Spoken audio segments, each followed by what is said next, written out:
So people move forward. Yeah. Okay. These are the cool. I'm going to make a start. Good evening, everyone. My name is Councillor Audit. I'm the chair of the audit committee. Please note that this meeting is recorded by the councils for live and subsequently broadcast by the council's internet site. Officers will introduce themselves by speaking. Apologies for absence. I've got a appointment from Councillor Mahmood.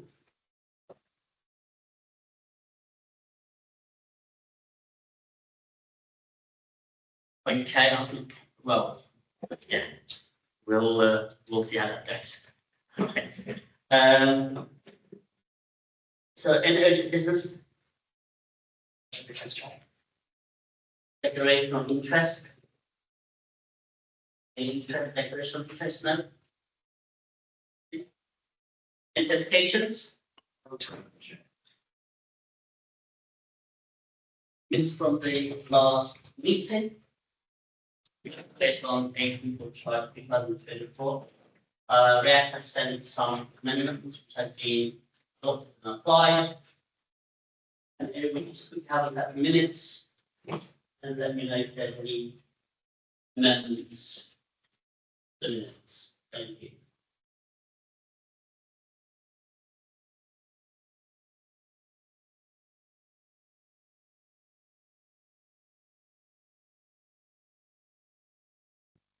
Yeah, should we? Comment on the tracker, the action tracker, sorry. Action tracker, yeah, we come there in a minute. Okay. We are here in minutes. One of the points I want to make is also under the minutes, point number 3 and 4, so I can make it. That's it, okay.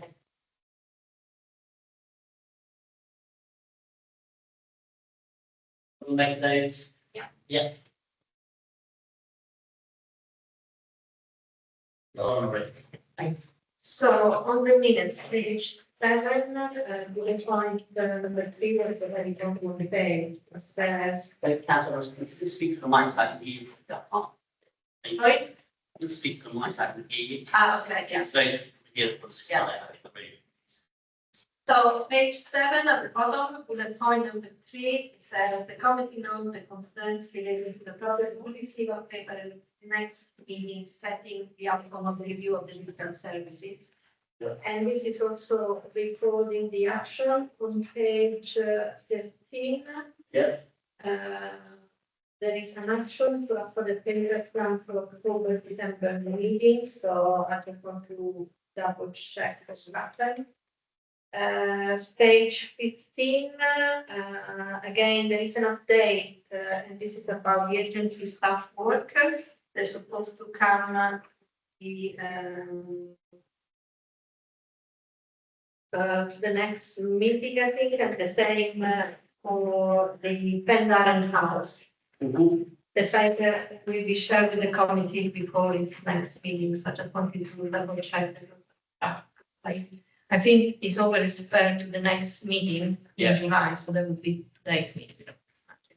Well, today's agenda is quite full, but we will probably look at that in the upcoming meetings. We can put it in because there was other priorities was taking place in terms of some of the service areas that we want to invite them because the insurance were not to the level that we expected. So we will probably will hear them at the subsequent meetings that will be held.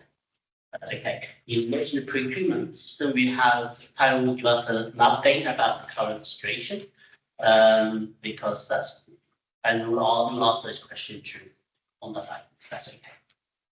Do you want 5 minutes for any specific? Yeah. I'll point it back out.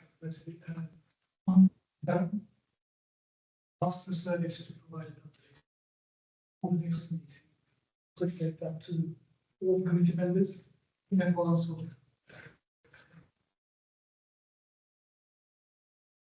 Thank you for those comments. So I have a small amendment on the action tracker. So the procurement system will be led by hiring So if that can be updated on the acting server, that would be amazing. Yeah. Okay. Right. So we move on to the next item.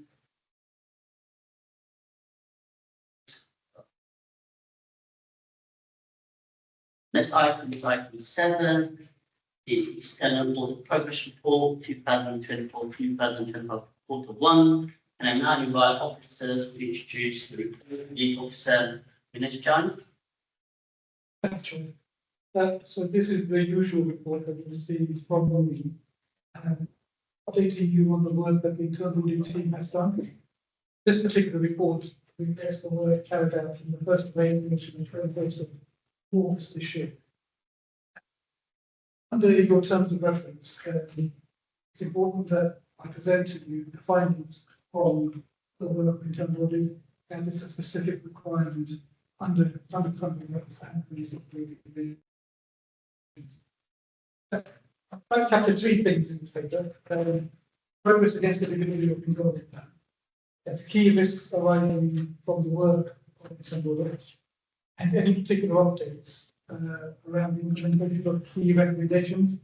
And by key, I'm talking about the priority 1 recommendations. We discussed the presentation of the priority recommendations at the last meeting. I said I'd bring that to your attention at every future meeting. So to tell you the first bit, which is the delivery of the audit plan. I'm pleased to say that they've delivered 177 days in that period, which is 22% of the audit plan. That was actually slightly less than we forecast. Our plan was to deliver 26%. The reason for the slight slippage is to allow for some audits to be audited a bit later. There were a number of audits lined up around some services where the inspection services, it's number of ages are going to be taking place. So we decided to put them back.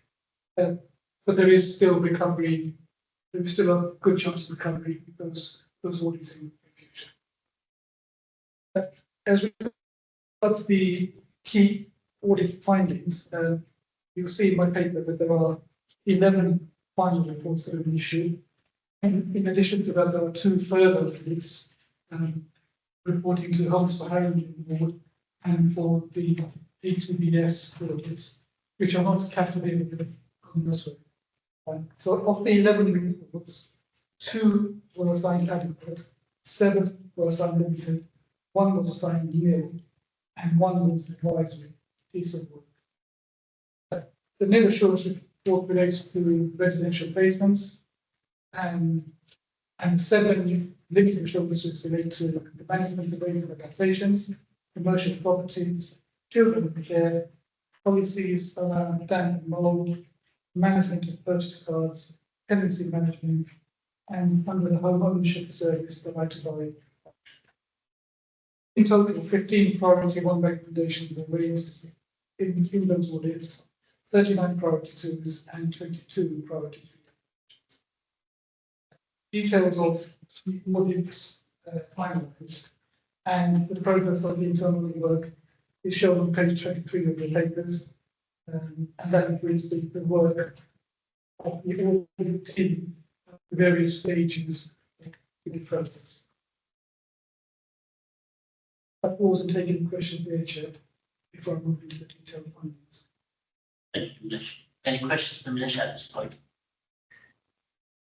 Councillor Mason? Thank you. Don't know where. It will just pick up your voice. Oh, thank you. Put it a bit closer, that's Thanks a lot. Just very quickly, it would be really helpful if you wouldn't mind when you're doing those tables to put the year-to-date target as viewed to 22%, although it's 6 months, that it in fact wasn't the real target. It's just on page 21. Thank you. Is there any question at this point to Dinesh? Thank you. Thank you. So if I pick up 2 audit areas where we have the Director of Children's Services and the lead member, we have 11 assurance was to start with.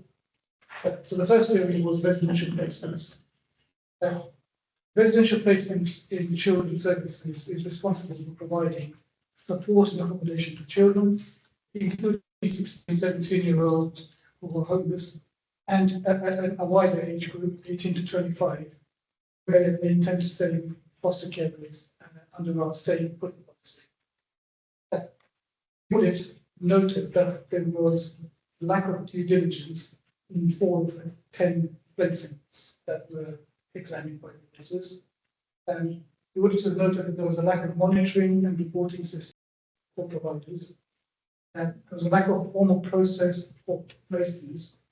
And there was a need for a risk assessment to be done for the placements. And the location of individual placement agreements couldn't be found in all cases.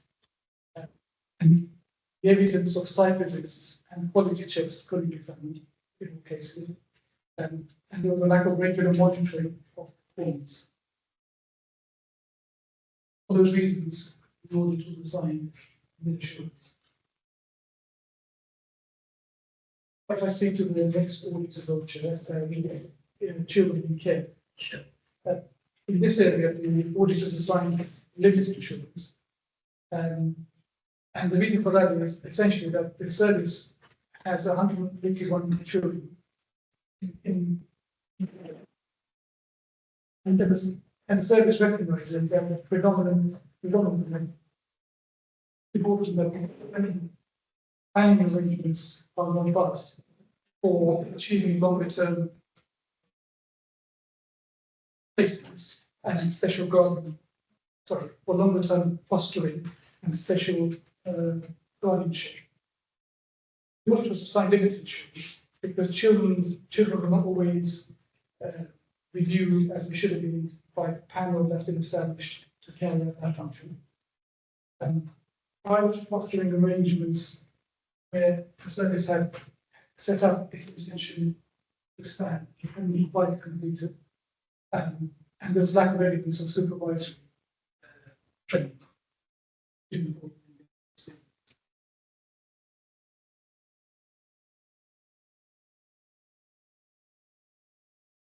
Thank you. Is there questions for the next steps? I guess I got Councillor Rossetti, then Councillor Small, and then Councillor Rossetti. Then I got It's a question which comes from both reports because they're both equally concerning, and it's about the recommendations. So we know when the report was started, when the final report was issued, and I was wondering if there is a due date for some of the recommendations, and if some already implemented, because I've seen that some there's a start date of 2023. yeah, it's on the appendix, but additional. Okay. Might be helpful perhaps to ask Director and Lieutenant perhaps. Yes, of course. We move to the next item now. Well, is your question ready to mention? Okay, we'll ask a question when we move on to the item. Thank you very much. Just around thank you for the specificity within the residential placements on ill assurance. The children in care is slightly vaguer. As I understand it from reading here, no children in care will be reviewed in the permanency panel regularly, not just the majority. So there was a review, but the review wasn't happening at the frequency issue. Okay. And reactions from the panel weren't being implemented in the way they should be. And what the auditors noted was the process for doing that wasn't robust. So there was a possibility that that could happen. Anything more specific in terms of how far we're falling short of that? And the same question applies for the private fostering land programme. Definitely falling short of the net increase of 40%, but where are we at with it and how far and so on? We'll wait, that's the next slide. Okay. Thank you. Hold on that question. Councillor Rees. Thank you. My question is about the relationship between the residential placements where there's no assurance, and children in care with limited assurance, because I'm imagining that there is a crossover, given that children who are going to be, who are due to be looked at by the permanency panel will presumably be in care while they're waiting. So I just wanted to know whether there was a crossover, if it was, what the numbers are, and what the impact on children is. I mean, I'm sure that you must all be highly concerned about this. So, I mean, I guess how important it is, but I also know how important you will see that it is. So, and that you will be doing what you can to, to improve the situation. So I'm not going down that road because I know we've got faith in you. And when you get all of these reports, it's quite hard. So I appreciate it. But of course, it's our job to actually find out exactly what's happening, why it's happening, and what the consequences are for the children. So it seems to me, knowing the care system reasonably well, then that there are always impacts on children. Whether we like it or not, there are always impacts. There will be some children who will now not get permanency because of it. But that's great. So that kind of what I want to know is what is happening to those children and how much are they impacted. Thank you. I think it's better to review on the next item, and I can invite the director to respond to those questions. Is there anything that you want to add at this point, Minesh? Thank you. So can I just invite the Director of Children's Services, will introduce yourself, and then there have been several questions, but I'll start off with okay, just one point. I just need to resolve the item 7 about the recommendation is to note all the coverage and follow-up work completed. Okay. Yeah. Then now I'll move on to the update of the Director of Children's Services, residential placement and children in need. Sorry. Oh. Sorry, when that in appendix, I couldn't find them, so if somebody would please let me know what they. It's here. It's on the page 29 on your pack results. Am I right with it? Dates for any of the recommendations. So This was one of that.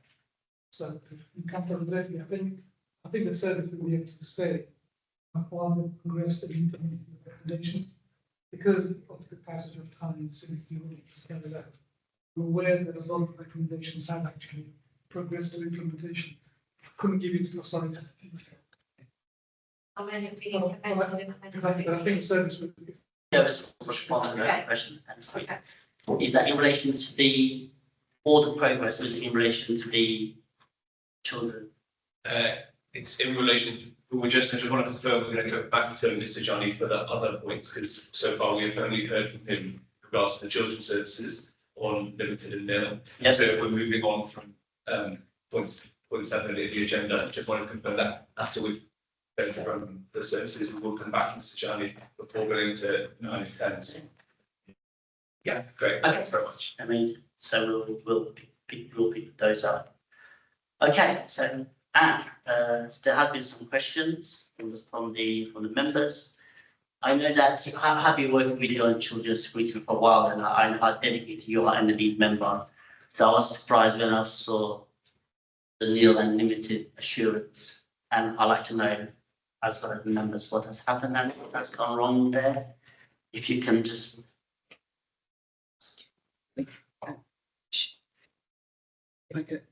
I'm not It will speak up. Oh, will it just pick Yeah, up? it will. Excellently.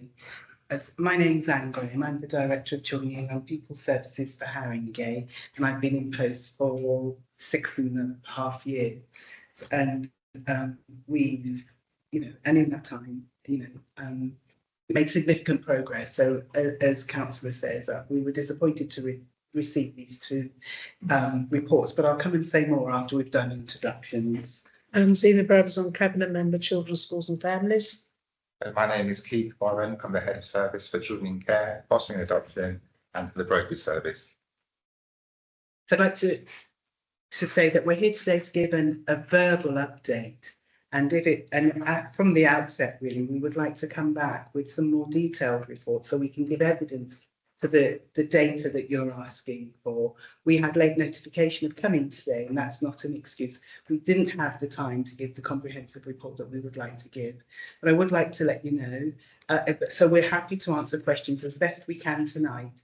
And then for those questions we're not able to answer, we'd be happy to come back with a more detailed report if that would be acceptable to the chair, to the panel. Sure, thank you. Yeah.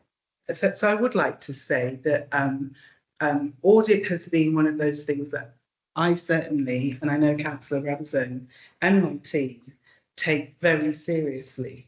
And I've always we do our own audits. We have a quality assurance system, but it's really positive. And the quality assurance system means that we have people whose job it is to do case file audits for quality and outcomes for children and young people. And so, you know, are the children safe, well, happy, achieving, and all of those sorts of things is what they look for. They don't always look for process. And what these audits focus on is process. But I think that's incredibly helpful because that shores up the qualitative aspects that take place.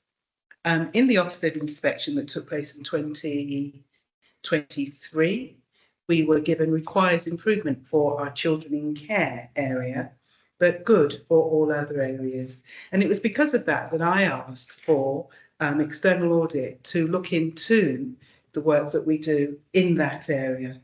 It's quite hard having a broad title such as children in care, but I trusted the auditors, of course, to look into things that they can find and also into the residential units. The two are separate. However, I think it's great. I think it's a positive that they have come and scrutinised. And sometimes when it doesn't go as you would expect it to go, then that gives us more evidence to make sure that we have the systems in place and processes in place.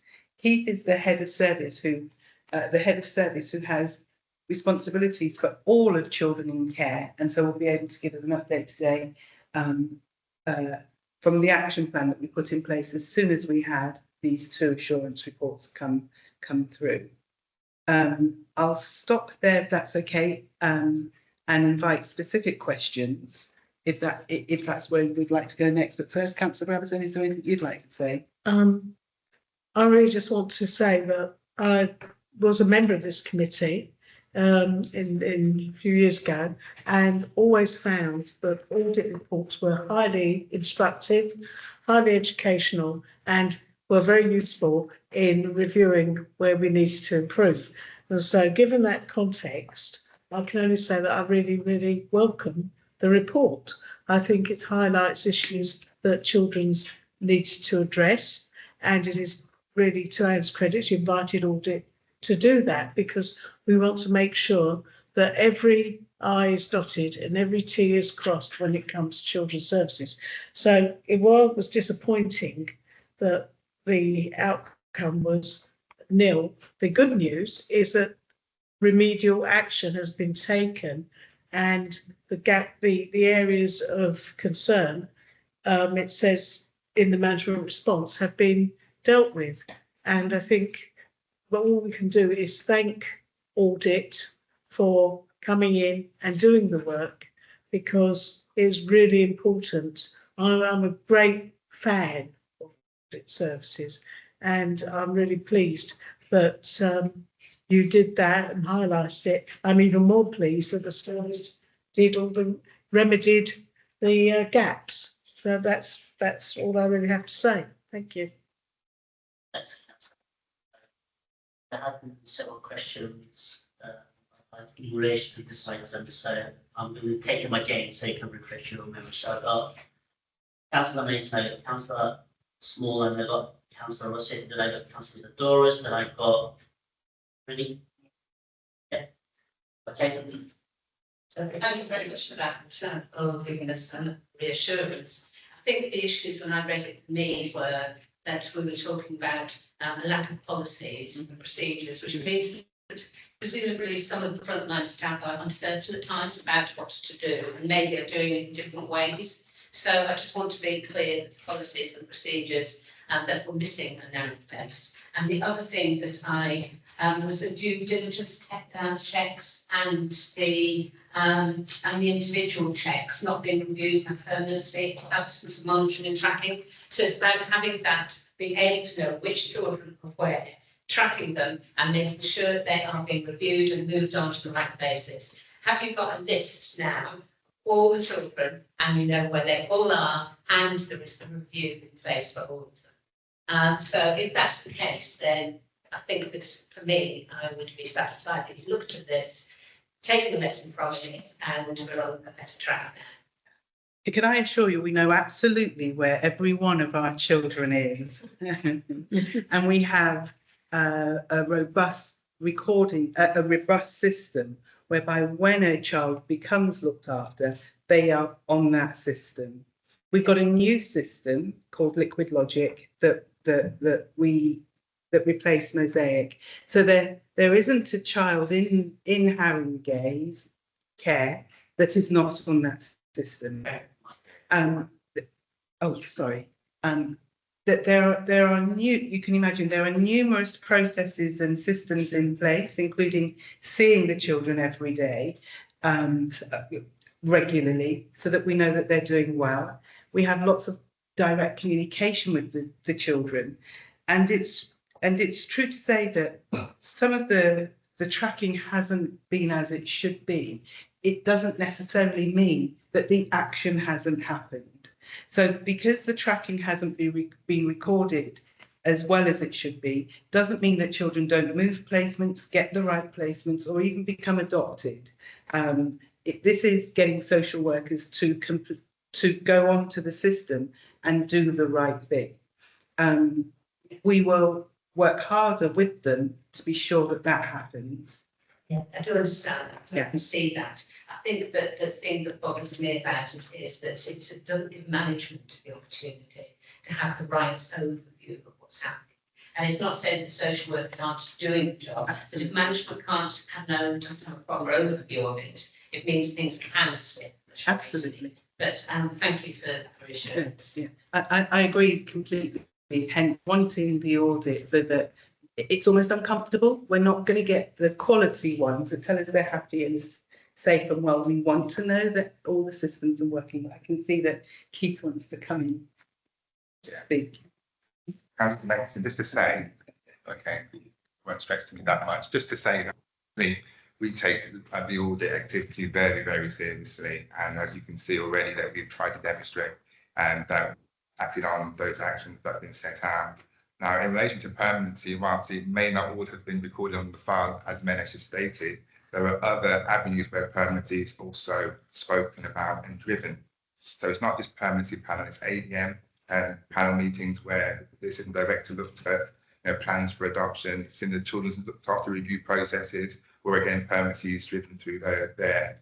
So just an understanding that permanency is not just driven through permanency planning processes, it's one of the avenues through which it's driven, but there are also other avenues where it's captured. And as Anne has said, we are clear that we've learned from this process and we are driving our permanency planning to a better level. Within what I decided for today's meeting, I would say that the learning has been good. We've had staffing issues within the permanency planning arena that we've had to deal with, and that's blocked some of the frequency and the timeliness around what Minesh was saying in relation to children being returned back to panel within a month or in 3 months. So we've had a staffing issue, but we've been able to resolve to ensure that we don't have those staffing issues moving forward. Councillor Small. Thank you. So just had a question previously on how, if you have any statistics or data on how regularly children were being reviewed in permanency panel and what time it is when. But also just on the in-house auditing system, I think you referred to the sort of quality assurance there. The disconnect between that work going on and then the results of the audit is for me sort of one of the most concerning areas is what's going on there. So I would be interested if you could talk about what's going to be put in place with your own quality assurance measures so that the disconnect is addressed. But I think I would also like to know a sort of for you, from your point of view, the understanding behind the reasoning these processes weren't being followed? Is it a capacity issue for social workers? Is it that the systems just don't map well onto the work that we're doing? I understand you were saying about the priority of ensuring the kids looked after, progressing, and that personal face-to-face is important. Is the current sort of data monitoring system, all that additional burden obligation, are they useful systems that actually, whether the mapping is effective and to have positive outcomes, as well as just delivering because it says so and we're not doing it at the minute? Okay, can I come to that point? Yeah. Okay, so the first thing, so children under the age of 5 get reviewed every 4 weeks. And so that's, we've impressed that social workers bring children under 5 back so we can look at now obviously their adoption rates to make sure there's no delays around their permanency planning around adoption. So that's for children over the age of 5, so 6 upwards, are reduced. And the issue, like I've spoken about previously, were in relation to the fact that there's concerns finished raised in relation to the frequency not being complied with, which was around social workers at that point start bringing cases back when needed, but also due to is within the staffing arrangements around them not being brought back when we wanted them to. So in terms of the remedies around that, we've looked to review how that process is going to take place moving forward. We've devised a tracker around looking at the children that are due specifically. Any non-compliance around children not being brought back at the right times will be escalated to managers within the service. So the team managers, the service managers will be held to account to bring those children forward.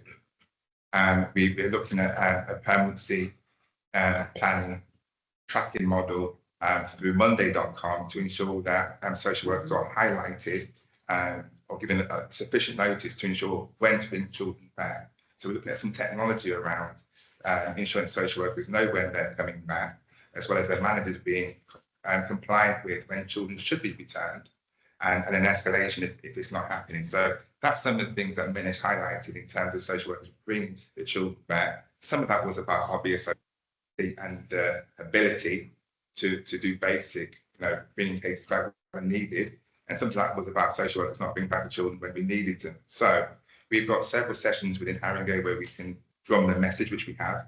So there's Ask the AD, the service managers meeting to say, actually, these children are a priority. We're corporate parents, we need to ensure permanency is driven. So that's where I get my reassurance from in terms of the message is clear to start, what needs to happen. And we are working through a process to ensure that compliance is where it needs to be.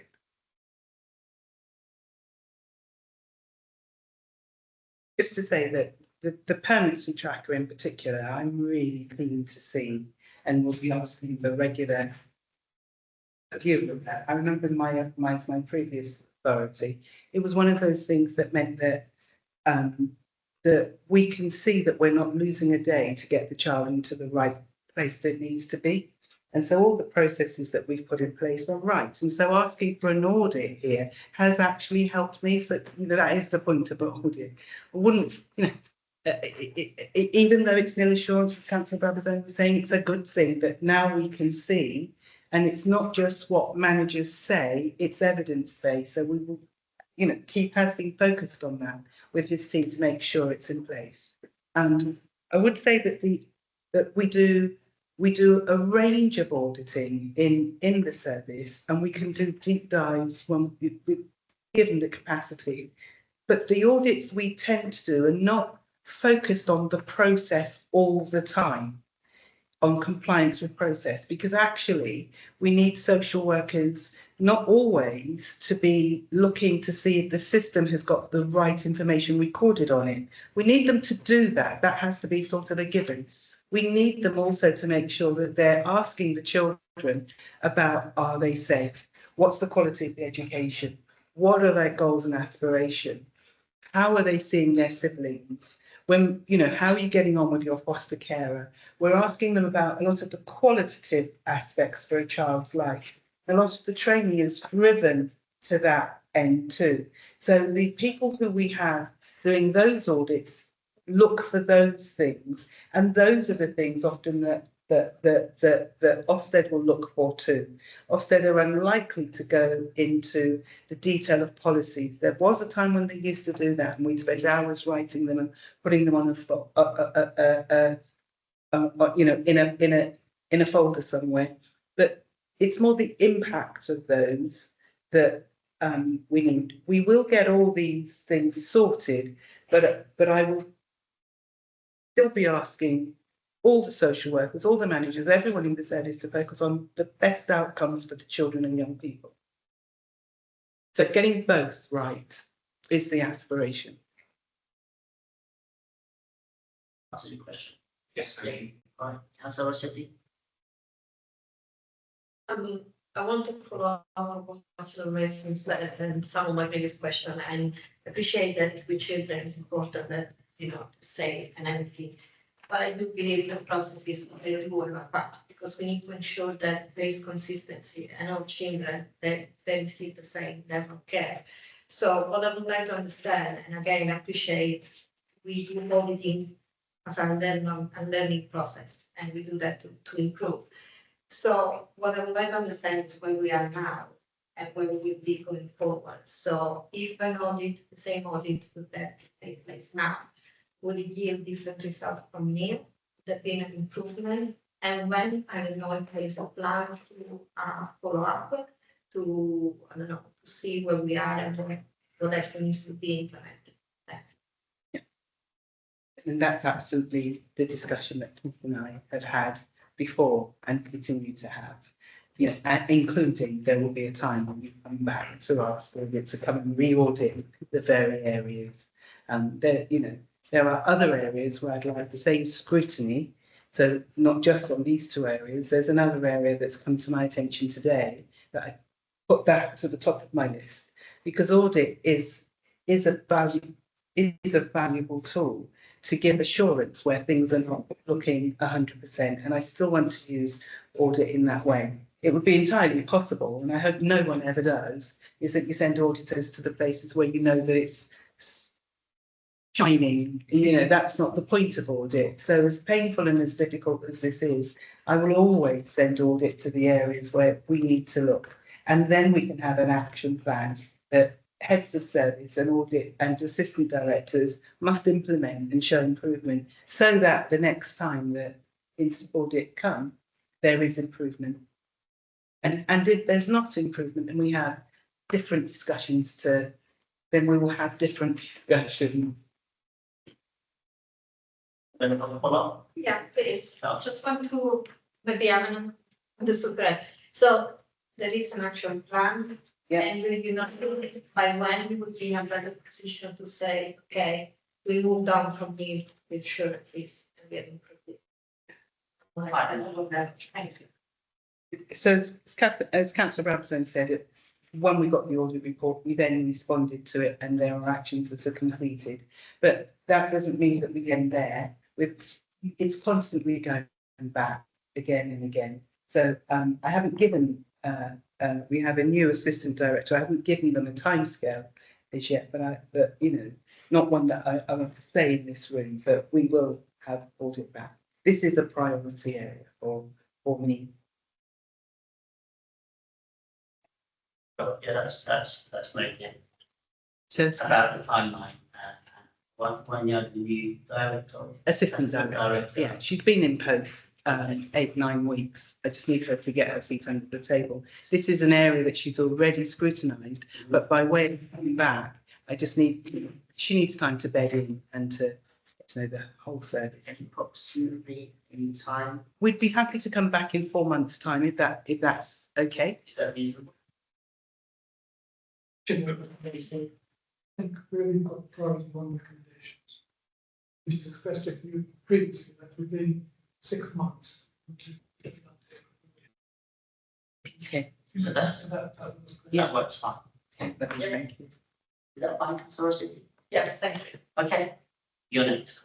Thank you very much, firstly, for coming along. I was certainly along when I read the report as well, which I think is a natural reaction. And you said something quite interesting, which was you were disappointed when you saw the result. Yeah. Now, disappointment emanates where there is a mismatch of expectation. So the findings here, are they aligned with your expectations? Were you aware that these potentially were going to be manifestations? So was my first question, and then what I'd like to hear is reassurance that the audit isn't this sort of one-off activity. How are we assured that there is this sort of continuous improvement mindset that is embedded within it? And finally, if I may, if you could just speak a little bit about liquid logic and transition to that from Mosaic, does that now satisfy the management team that you've been having? So the disappointment is that no one, so the disappointment is that I would prefer for Haringey that we weren't receiving a nil assurance report. I have always seen, I used to be an inspector just as Ofsted was becoming, and so I see inspection and audit as an improvement tool. And I think I must express disappointment, because if I don't express disappointment, what message does that give to those that I lead? And did I expect it? I wouldn't say that nil assurance. I have always been mindful, not just in Haringey, but everywhere I've worked, that external audit is a different tool to the audits that we do every day and to the audits that Ofsted do. Ofsted would not have found us as good overall if they were very worried about the general processes that we run. They would call that inadequate, and we are well away from that. But there are areas of the service where I want to shine a light on, and so I will always be disappointed if it's not to the high standard that I set for everybody. So I hope you can see my disappointment in that context. No, that's helpful. Thank you. Yeah. In terms of, there was a question you asked before liquid logic.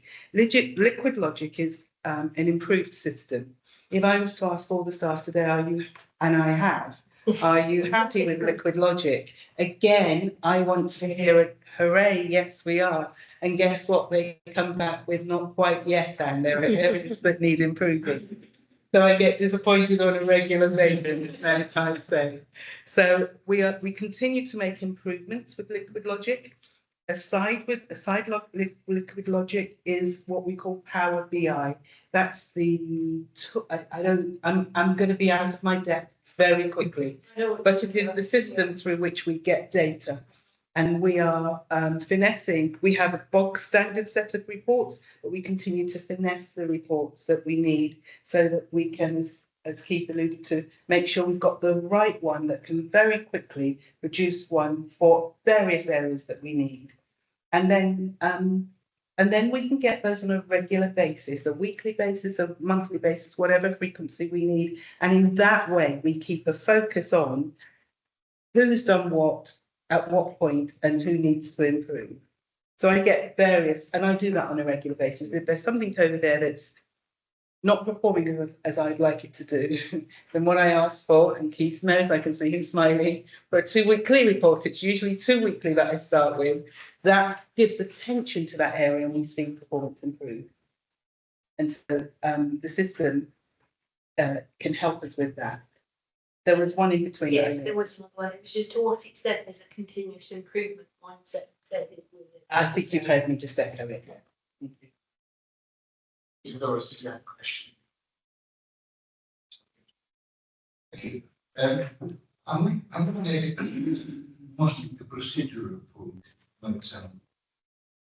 That's why I'm probably in this particular department. First, for that particular issue,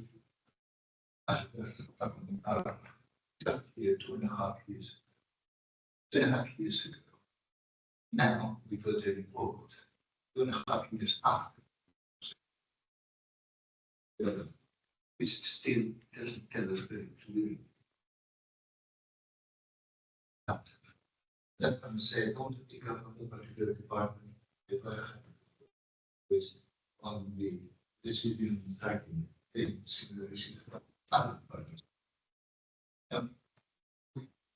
Well, when I listen to that, I'm just reading the summary on pages 22 and 33 there for the life of me, might be more complex than it is, but for the life of me, these are very It doesn't need to be consultant. Tell you, I mean, due diligence, monitoring and reporting systems, budget placements, process flows, updated, August 22 is yet to be finalized. Things like that, are they able to locate copies of individual place agreements? I mean, this, we don't need anybody to tell you that. And so on, and so on. I think something is not right. And that is the first broad point. According to that, listen to very good comments that Mary and Adam gave about one particular aspect. Is it some problem with resources, with recruitment or anything? In this case, what should we do to be able to ask councillors all the time? Or isn't that? Because the report in refer to that aspect. Going to take in other words that that's not a part of the issue in the solution.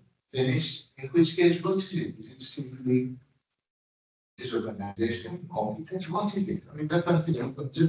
There's other thing.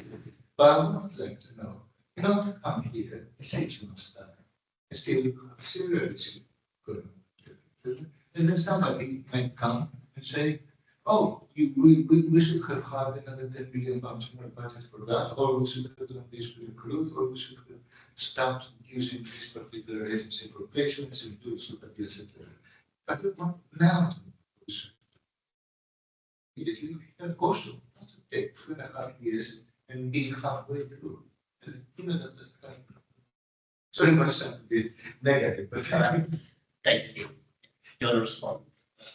I'm not sure what the 2.5 years refers to, and so I'm assuming that's one for Minesh.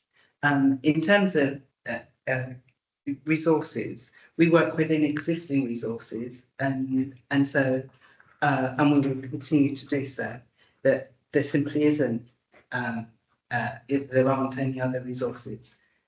So we will get the best out of the resources. And I don't know, we could, I don't know, 400 million pounds budget this year, or any issue further. We may or we may not do it. But as a council, I want to know the big picture. If I make a decision as a council collectively that we can't provide the resources, that I am responsible then for the outcome because we work. But if I don't, if you haven't told me and you said, oh, the resources don't exist, that is for us to decide. Sorry. I understand. If you can just be relevant to the question. Yes. I think my understanding is that is it a resources issue that you're not able to complete the recommendations? Is it a staffing issue that has impact on this? That's my understanding from Mr. Doris' question. Yeah, I think it's probably best that we go back and we come back with a report in 6 months' time, as we've agreed, and then we'll be able to set up that situation more clearly. And so, is that okay? No, that's fine. Yeah. That's fine. I'm saying it's why that thing like this is why. I get it, just got it. Yeah. There's one more point I just want, before we just close this, is it really quick one? All right, Mary, go on. And requests to add to the reports you bring about what systems you've got into these areas going forward. Thank you. So just another point from my end, and so when start date of this record, with the audit committee, the start date was on May 2023, and then the finish date they just finalised in August 2024. Is quite a lengthy time in order to apply the recommendations and so forth. So we just need to bear that in mind. That shouldn't take that long. Absolutely, yeah. And it would be good to have a close relationship and communication method with the head of audit, so we can resolve all these gaps and go forward from now on. And we will have a report by I agreed 4 to 6 months. That's what we have said. And there's going to be close relationship and communication with the head of audit. Yeah, definitely. Lovely. Thank you. Thank you so much. Thanks so much, Cabinet Member. Thank you so much. Now, we're not going to move on to the next item because we still got a few more questions on the previous item that you, is on. Can I just make a question, Chair? I know that we don't have an update from the Director of Housing and so on. I wasn't comfortable. Yeah. All right, yes, I think that's a burning question. So we have already, okay, we have a plan in place. Minesh will talk about that now. Okay, great, thank you.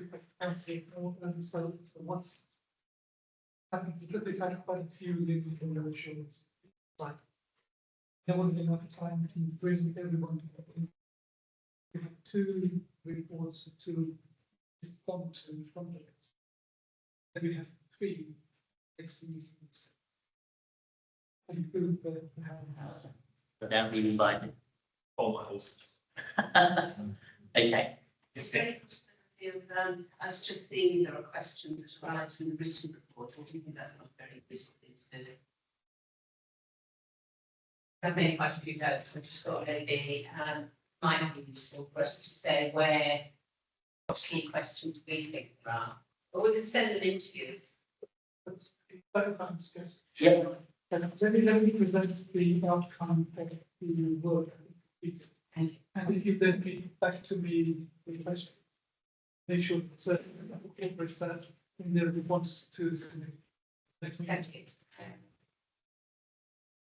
Okay, so one actually to highlight for them just 1 second. So item number 7 in the are we going to continue with the report? Yeah, we are. So I have to then now I have to just note the recommendation for item 8. So we note that 8. So we move back onto item 7 now, which is the external audit progress report 24-25, and Minesh will continue where you left. Thank you. The next area assigned linked insurance was management of aids and adaptation. This is a service which seeks to allow people who have some sort of need referred to remain in their accommodation by providing support, adapting their properties.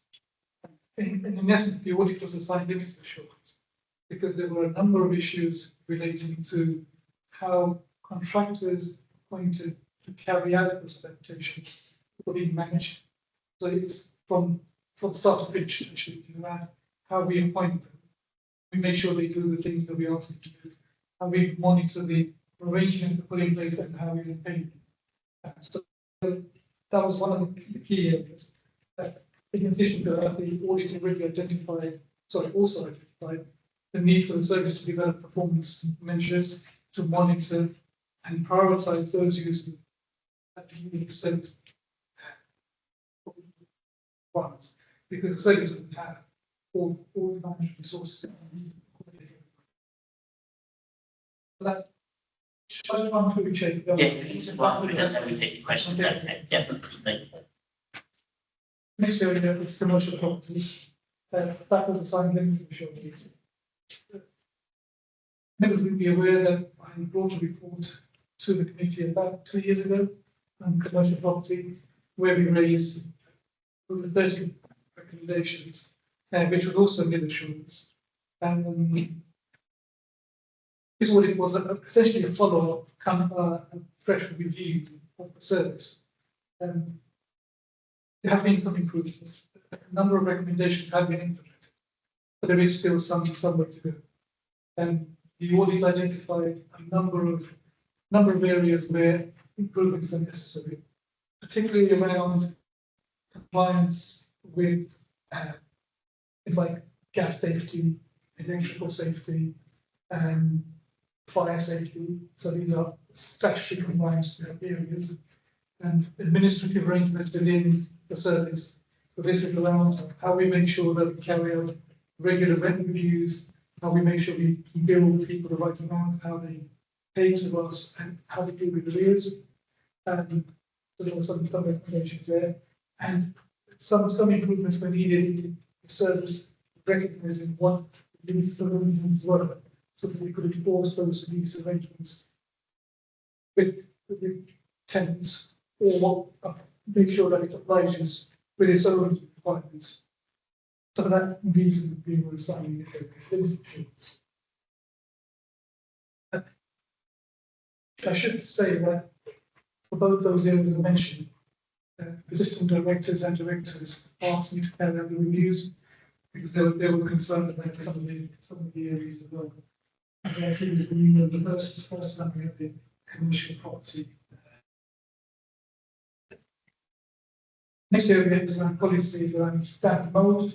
This was a sign of insurance. The need to respond to damp mold has increased in profile substantially.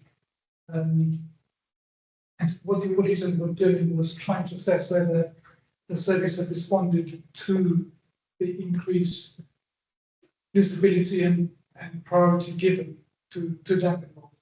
And there were a number of areas again where the systems weren't robust enough. There's lack of evidence to confirm that instances where mold or damp had been found response to that from the service. It wasn't clear that the operational roles and responsibilities were clearly understood, and training needs for one to those that are the area was assigned insurance. The next area is around the management of council purchase cards.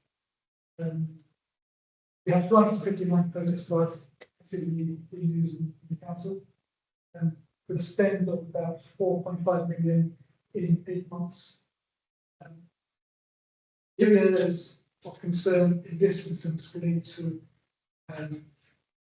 strategic oversight of purchase cards. Purchase cards were used more during COVID, and that was designed to allow us to process payments when people needed to be paid. And I think it's probably a way that we should reflect on the use of purchase cards now, but that's still necessary. So there needs to be something about use of purchase cards across the organisation, and then monitoring of those usage at the directorate level. What's meant to happen is that directorates are meant to monitor the use of purchase cards in their directorate. Purchase cards are really meant to be used for those types of payments where the car is auditable, or when the expenditure is quite small. Our systems are already in place for the authority to deal with larger requisitions that it makes. Purchase cards should not be seen as a substitute for those. So there is the need to monitor how the purchase cards are being used. In very small numbers of purchase cards, we allow people to withdraw cash. Let me just say a little bit more about how the purchase cards are designed.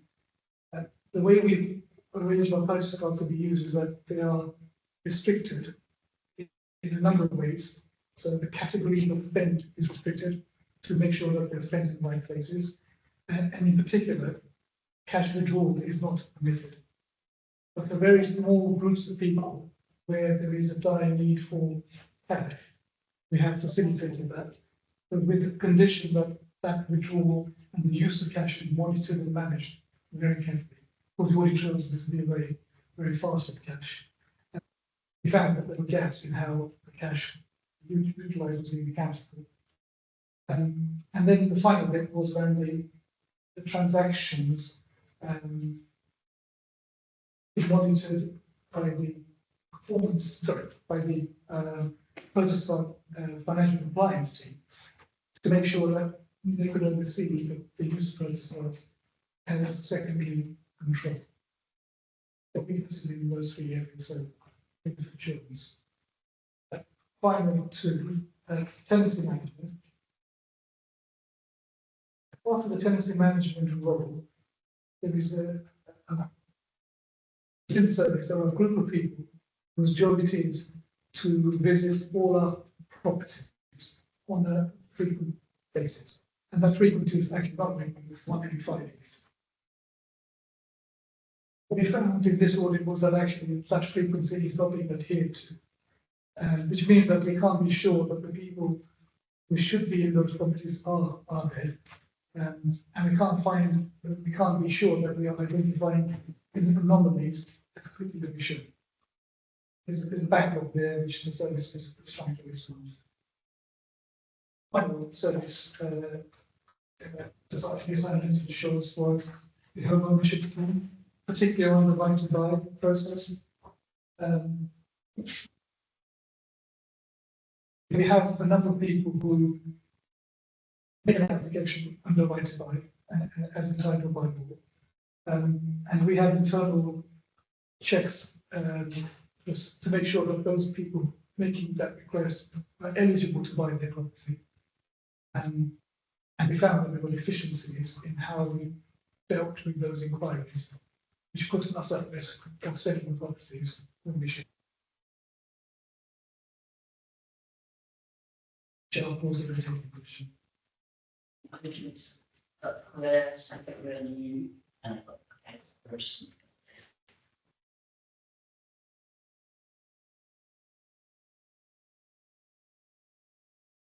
Henry.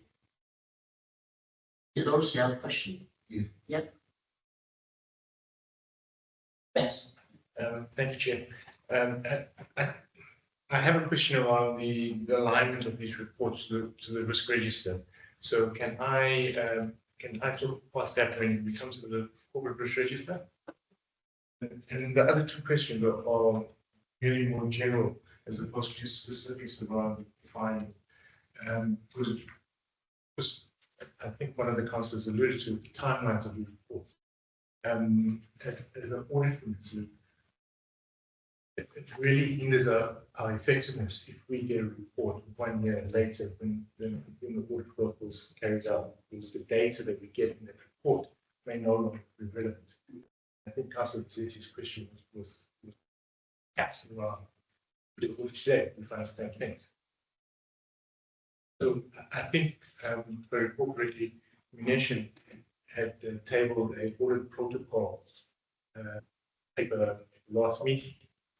And I think it needs to be, the office is encouraged to follow that protocol. So if we are not getting comments by the time the report needs to be issued, we won't speech. As an audit committee, we need to follow up more and monitor actions timely. That's a comment. And then lastly, what was also quite concerning to hear was the use of audit. And I'm concerned that an officer would say to Minesh, I have a concern in this area, come audit. If you look at the risk management strategy, officers, directors, first line of defense, they're responsible for knowing what the issues are, implementing the corrective action, and then calling Minesh in to say, give me assurance that corrective action has been implemented. And I guess I don't want us to fall into the default that we're using internal audit only to find issues, as opposed to the main assurance role. Thank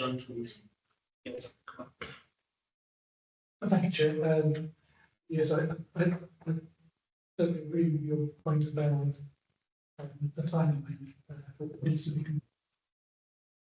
So I've set out the protocol document to the corporate leadership team.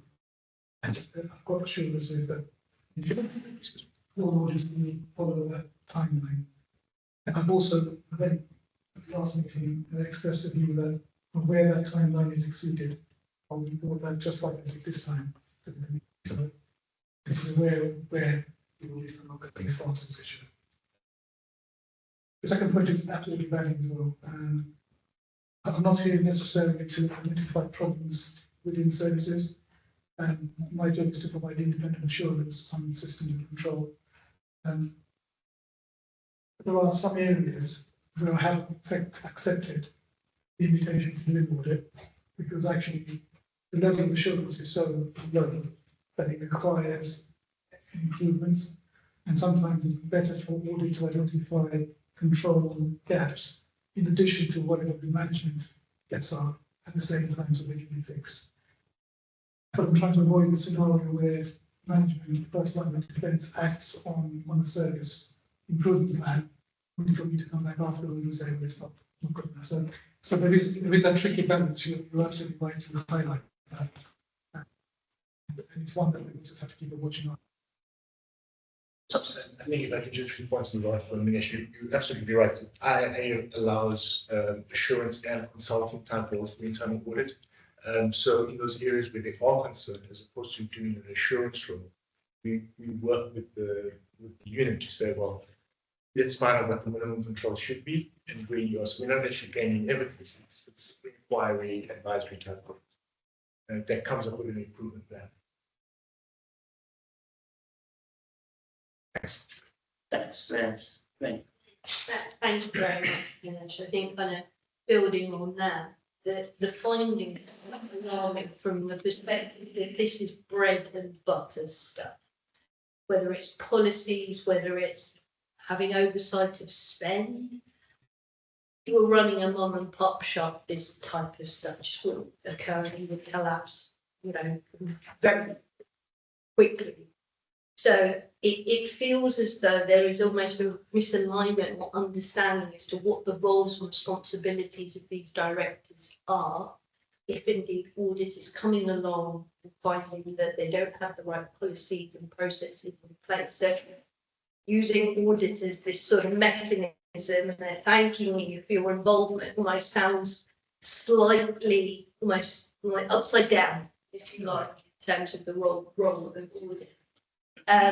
The second point that I wanted to raise is there is a raft of areas here that range from nil to limited assurance. What is the implications or the ramifications of those? Because I'm not necessarily seeing the urgency around it, and that's clear from the timelines. But in terms of the for the directors themselves, are they sort of being called in by the CEO? What's happening in that space to drive an impetus for action?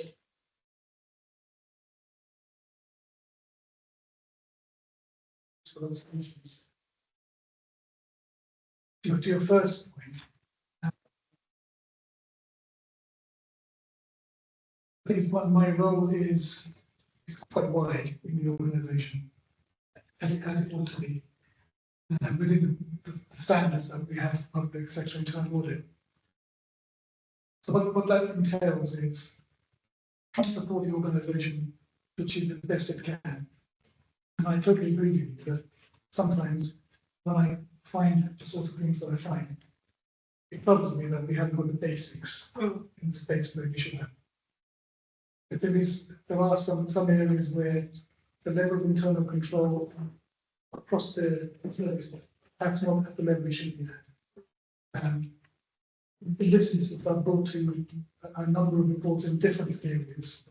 But in my annual report, I put out on the themes that I thought were underlying a lot of the findings, all of the different audits that we have about. And I call those themes, essentially, I think they go down to 3 or 4 key areas. They tend to be around record keeping and the accuracy of records that we maintain, or the absence. They tend to be around supervisory controls. So, do we have the right controls around policies, procedures, directing staff to make them do the things which are right as we believe them to be? It's something about new systems or systems being put in which are robust enough to accommodate what our needs are. We don't seem to get that right. So really, I think you're right to sort of identify the fact that actually a lot of basic controls that ought to be in place are not at that level. Hence, I think the efforts that are being made around the audit process and the status of the implementation of those recommendations. I don't think we should fool ourselves in thinking that all the recommendations that we raise will be implemented. But if we can implement a lot of those recommendations in a timely way, I think we would have a much better chance of establishing that bedrock of good internal control at the base. That's helpful. I guess in terms of policy and process, there's obviously kind of bread and butter. When there's a compliance issue or non-compliance, that's significant and that needs to be addressed. So fire risk assessment, gas safety certificate.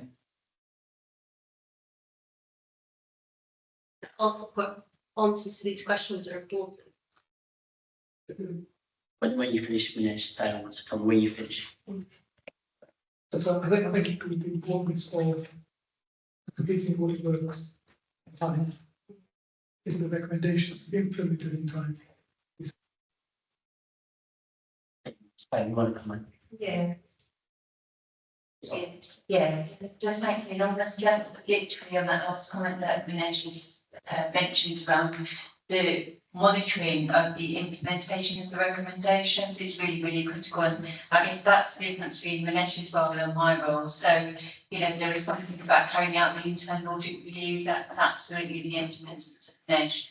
Actually, one of my roles is overseeing the implementation of those recommendations. And there's a couple of ways that we are doing that. So one is that all of the detailed final reports are shared with both myself and the chief executive. We talk about those, we have a statutory officers group, so we very openly talk about independent audit, some of the recent findings, but also we are working on putting in place a tracker as a recommendation. So I think that responsibility, that oversight fits with me. I can't be solely responsible for implementing all the action, apart from one that I think will be coming on the next item.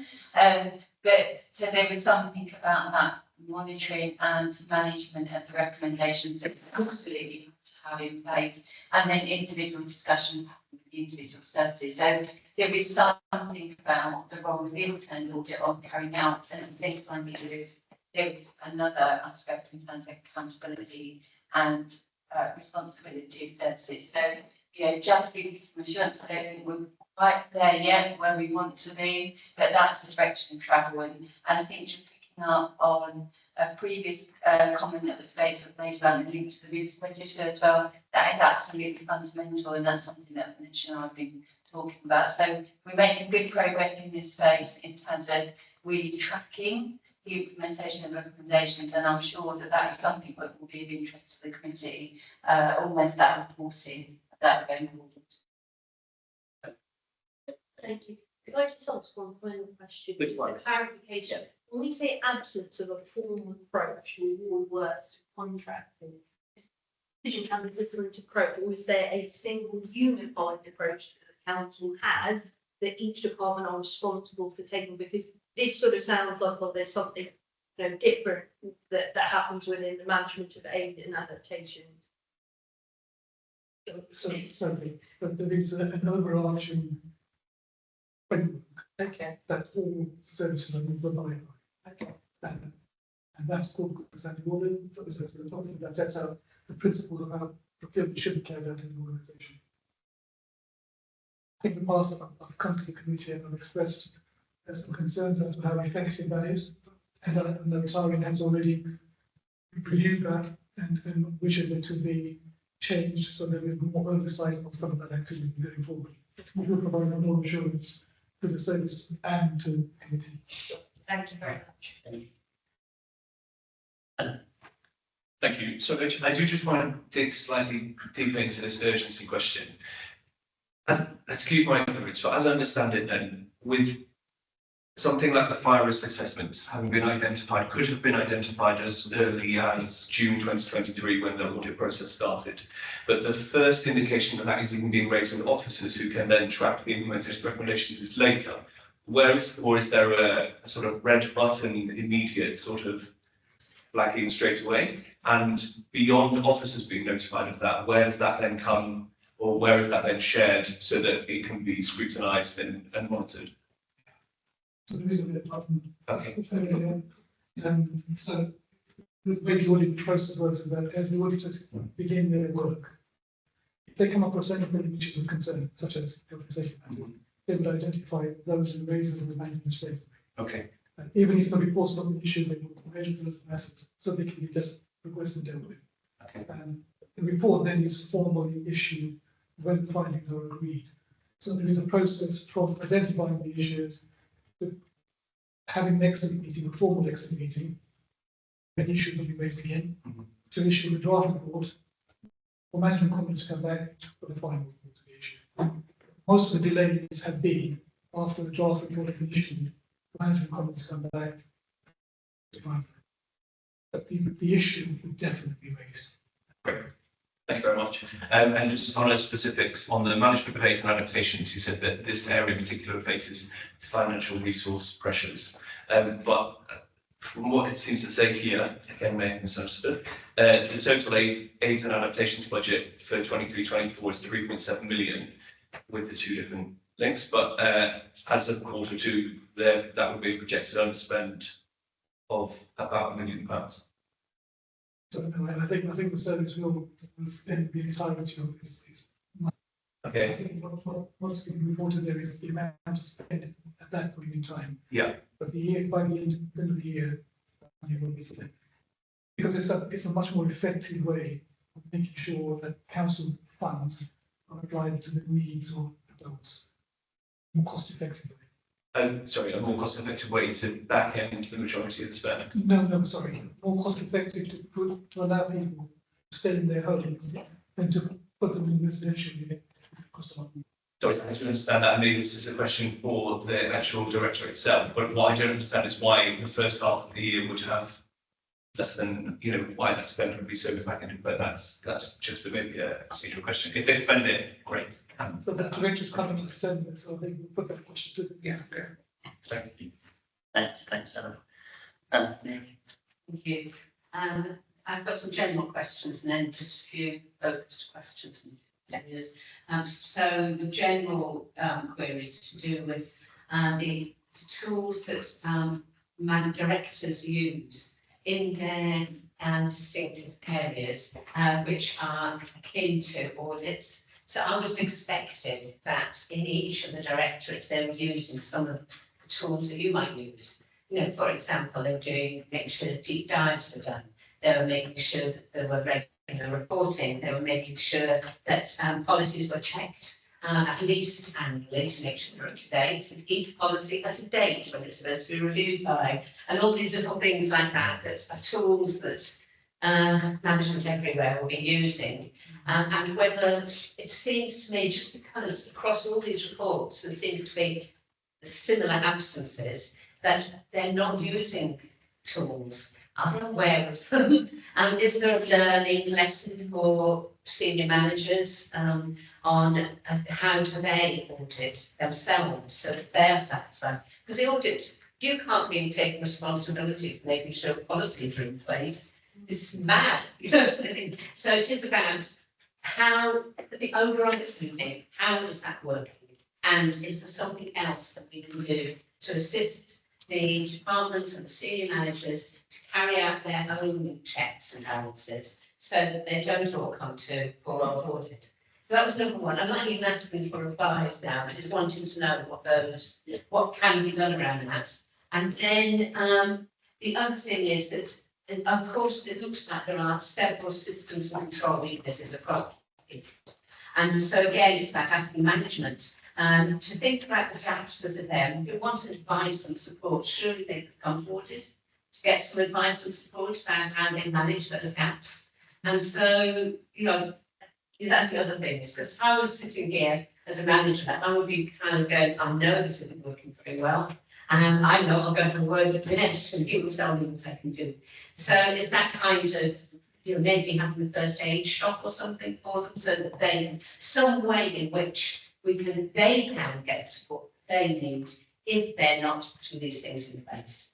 So rather than just addressing each individual point all the time, although I accept that have to be done. So those were just two different things about support for management, I suppose. And then the other, and I mean, it's also not very good, as people said before me, that we're talking about our policies in place. It's kind of routine stuff. And then I've got a few little concerns, which are very small, but they're there. So under the commercial property, I think obviously there's the general concerns, but my biggest concern was that audit, and there was overdue fire risk assessments, though the council's compliance track reports fire risk assessment as 100% compliant. So here we have a check which is 100% compliant and an audit which says it's not. I'd like to know what's going on there. That's not okay. Because it's, I mean, I'm not saying they have falsely entered something, but I need to know that they haven't. That's the first one of those. The second one of those, under damp and mould, clearly this is a huge issue because, as you quite rightly said about the death of the child in Rochdale. But the highlight issue, the audit highlighted 4 bullet points. And then we have underneath there, since the audit has been advised that the following 3 actions have taken place. But to me, those 3 actions do not correspond to the 4 key areas of risk. It might be they do, but how do I know they do or don't? So when they come back and they please be asked to say what they've done against the issues that were raised, rather than just put some more staff in place. So that's that one. And then the purchase cards. Clearly the issue there is about is fraud. And so just like that to be added. Has that been checked? Do we know there hasn't been fraud? And if there has, what's being done about it? And again, on tenancy management, we've got the issue again of fraud and potential fraud. So again, we have that. That hopefully can be addressed in a new report. Thank you. So we've got quite a lot on the agenda, so if you can just briefly respond to those questions, and then Tony, you want to come in for some of those questions? I'm on my next agenda item is the update on the purchase card, so maybe if I can carry your question over to then, that would be helpful. And plus, I don't know that we are, because these are questions for the services, aren't they? So really, I was mentioning those so that when they come next time, they will be alerted to some of the things that we want to know about. Look, it was the Manish one. Yep. I mean, I had fun. Well, we have invited the director of the service for our next meeting, but Manish, you want to? So the old purchase card, and I think the service is. Well, I like your thinking on the first 2 points, particularly around first aid points. I'd like to take that away from you and then just fill on that, because I think we might sort of identify that actually a lot of the times I get inquiries from managers, heads of services, but they're trying to deal with something which isn't quite right. But we don't actually formally have a structure where we invite people. They usually come to us. I think what you suggested is maybe turn the table a little bit and actually ask people and speak to us about getting the basics right. So that would be a really good idea, I think. Between myself and Vanessa, who's not here. So between ourselves, I'm sure we can put something in place. The really valuable comments and questions which will finish will take on board. It's a Doris, your next, but can you just be really quick and brief, please, because we've got quite a lot on the agenda. Thank you, my It's been done. Okay, thank you so much. So the recommendation for this report is to note the audit coverage and follow-up work completed. Okay, thank you so much. So the next item is item 9. Yeah, the update from the Director of Finance on the use of purchase cards, web update. Thank you, Chair, and just want to give a quick update on one of the internal audit reviews that Manish mentioned. So in April 2024, the internal audit review of the manager of purchase cards was undertaken and completed in August of this year. As noted, it has been raised to the limited assurance, and in particular, I just wanted to point out that now we improved direction of travel from the last audit that took place in 2022. So it is an area of great concern to me. So the findings and the key risks, Manish has already talked through, and they're set out on page 27. In terms of the recommendations, which you may not necessarily see in this report, I just wanted to highlight to the committee the key recommendations that came out of that internal audit review. So one was around reviewing the register of purchase card holders to ensure that that is up to date. We talked a little bit under the previous item around roles and responsibilities of purchase card holders and approvers, and in particular on the compliance issue. The audit also picked up recommendations around spending on purchase cards, and in particular from a value for money perspective, whether purchase cards are the most effective use. That actually, for example, often use for goods where we've got corporate contracts in place, so that's on the recommendation that we need to pick up. There was something also picked up quite extensively through the audit around making sure that purchase cards, use of purchase cards, shouldn't be seen as something separate to the monthly monitoring process. So it is part of someone's budget. It is just another mechanism for spending. And one of the findings of the audit was that that wasn't robust enough. It talked about reporting on compliance, which we don't yet have in place. So individual directorates may look at those in terms of that corporate compliance and oversight and use of purchase cards. Yeah, I have to say that the numbers that are quoted from Head and Audit are the latest numbers that have shown an increase in the number of purchase card holders, similar sort of spend, but an increase in the number of purchase card holders. And they made a very specific recommendation, which I'm picking up around, so picking up on the types of spend and appropriateness of purchase cards, particularly around emergency temporary accommodation. And again, going back to the value for money question, which is really important to me, that's whether that is the most appropriate route for temporary accommodation. So you've seen the risks within the Head of Internal Audit before. Those are some of the key recommendations that I was doing as the director responsible for this in terms of those that I needed to address. So that was reported in August. We have put in place an improvement plan. It's quite tactical and operational. So I know Head of Internal Audit talked about, that strategic oversight of purchase cards. Actually, for me, this is back to basics in terms of getting the basics right. Purchase cards serve an absolute purpose in some cases, and we've heard about the use of those in COVID period. However, we need to ensure ourselves that they are almost exceptional rather than the norm in terms of a mechanism purchase. But the reasons that we've talked about, the risk of fraud, being able to withdraw cash, which I have to say is very limited to a small number, but we would still challenge whether that is required. But also, purchase cards aren't the best way to be purchasing and spending. So, some fairly large sums of money, 4.5 million a year isn't where we want to be. So an action plan has been put in place. So I will be responsible for overseeing that action plan. I almost can't be responsible completely for the delivery of it because, purchase cards are set out. They're right across every directorate. So I will be taking that improvement plan to our corporate leadership team and our assistant director. So I will oversee the delivery, but actually the accountability and ownership of some of the actions needs to sit with them. So that is imminent. That's within the next couple of weeks. What I can say is the draft plan as it stands at the moment, and I can give a feel for some of the actions that I've got in that improvement plan shortly.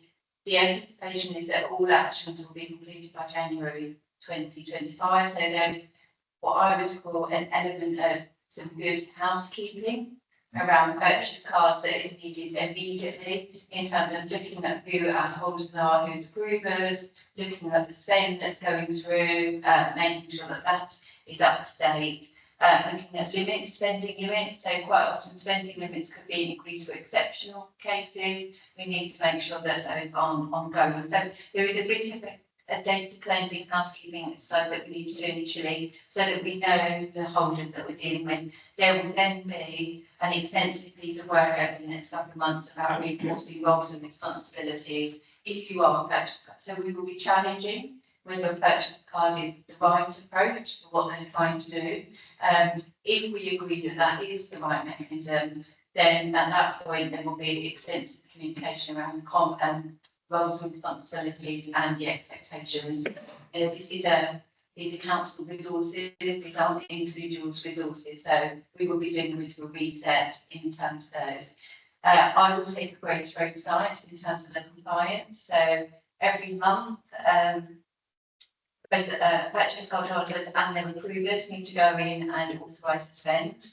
I mean, I have to say one of the downsides of purchase cards is that you're authorising that after the spend happens, whereas the normal mechanisms of spending is that you get that approval before, and which is why we need to go back to exceptional basis rather than the norm. So, and if that isn't completed, they receive, so they receive an email from myself, they receive a reminder from myself, and coming back to one of the questions, raised earlier on one of the other items, there needs to be consequences as a result of not complying with essentially our rules and our responsibilities. So I'm anticipating all of that to be completed by January 2025. What I would say is there are some actions in the action plan that are going to be ongoing. So we should be regularly reviewing who, starters, leavers, applications. We should also be looking at spending limits on a regular basis. So there'll be some ongoing aspects of purchase cards where we have agreed that there are exceptional cases and purchase card is the right mechanism. Then there will be those regular checks that happen. Probably, I'd expect maybe more frequently than every year until we get into a position where we've got an improved level of compliance.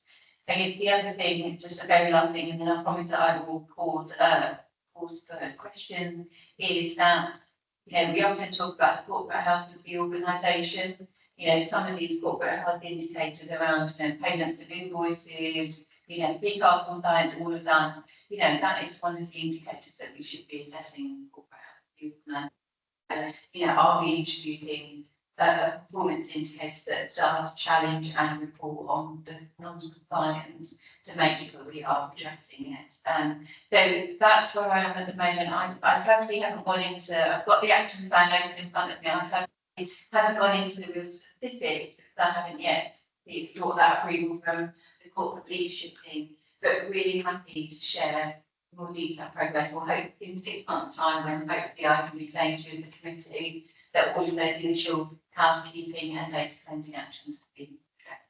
So it's not ideal, it's not where we want to be, and particularly the direction of travel from 2022 when I wasn't here, but I now understand the head of internal audit that the findings were very similar.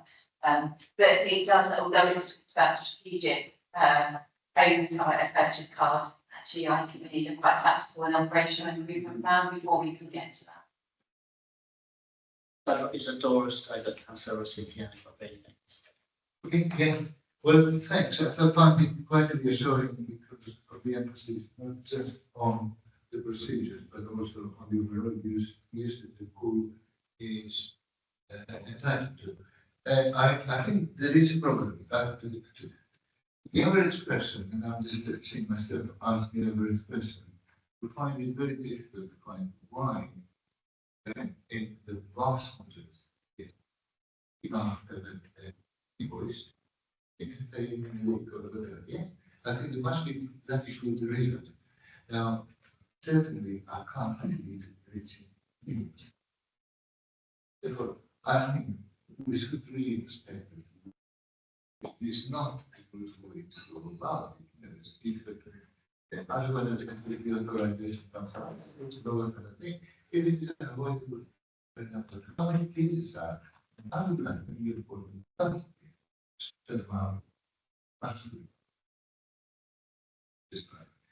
otherwise, sounds in the right direction. So usually, don't make it right. Last year, we did. Just comment on that, please. Just really to acknowledge your comments. Invoice has to be, purchase order and an invoice has to be the default mechanism, and we really need to challenge the exceptions for our purchase cards. The other reason, with my financial hat on, we're missing out.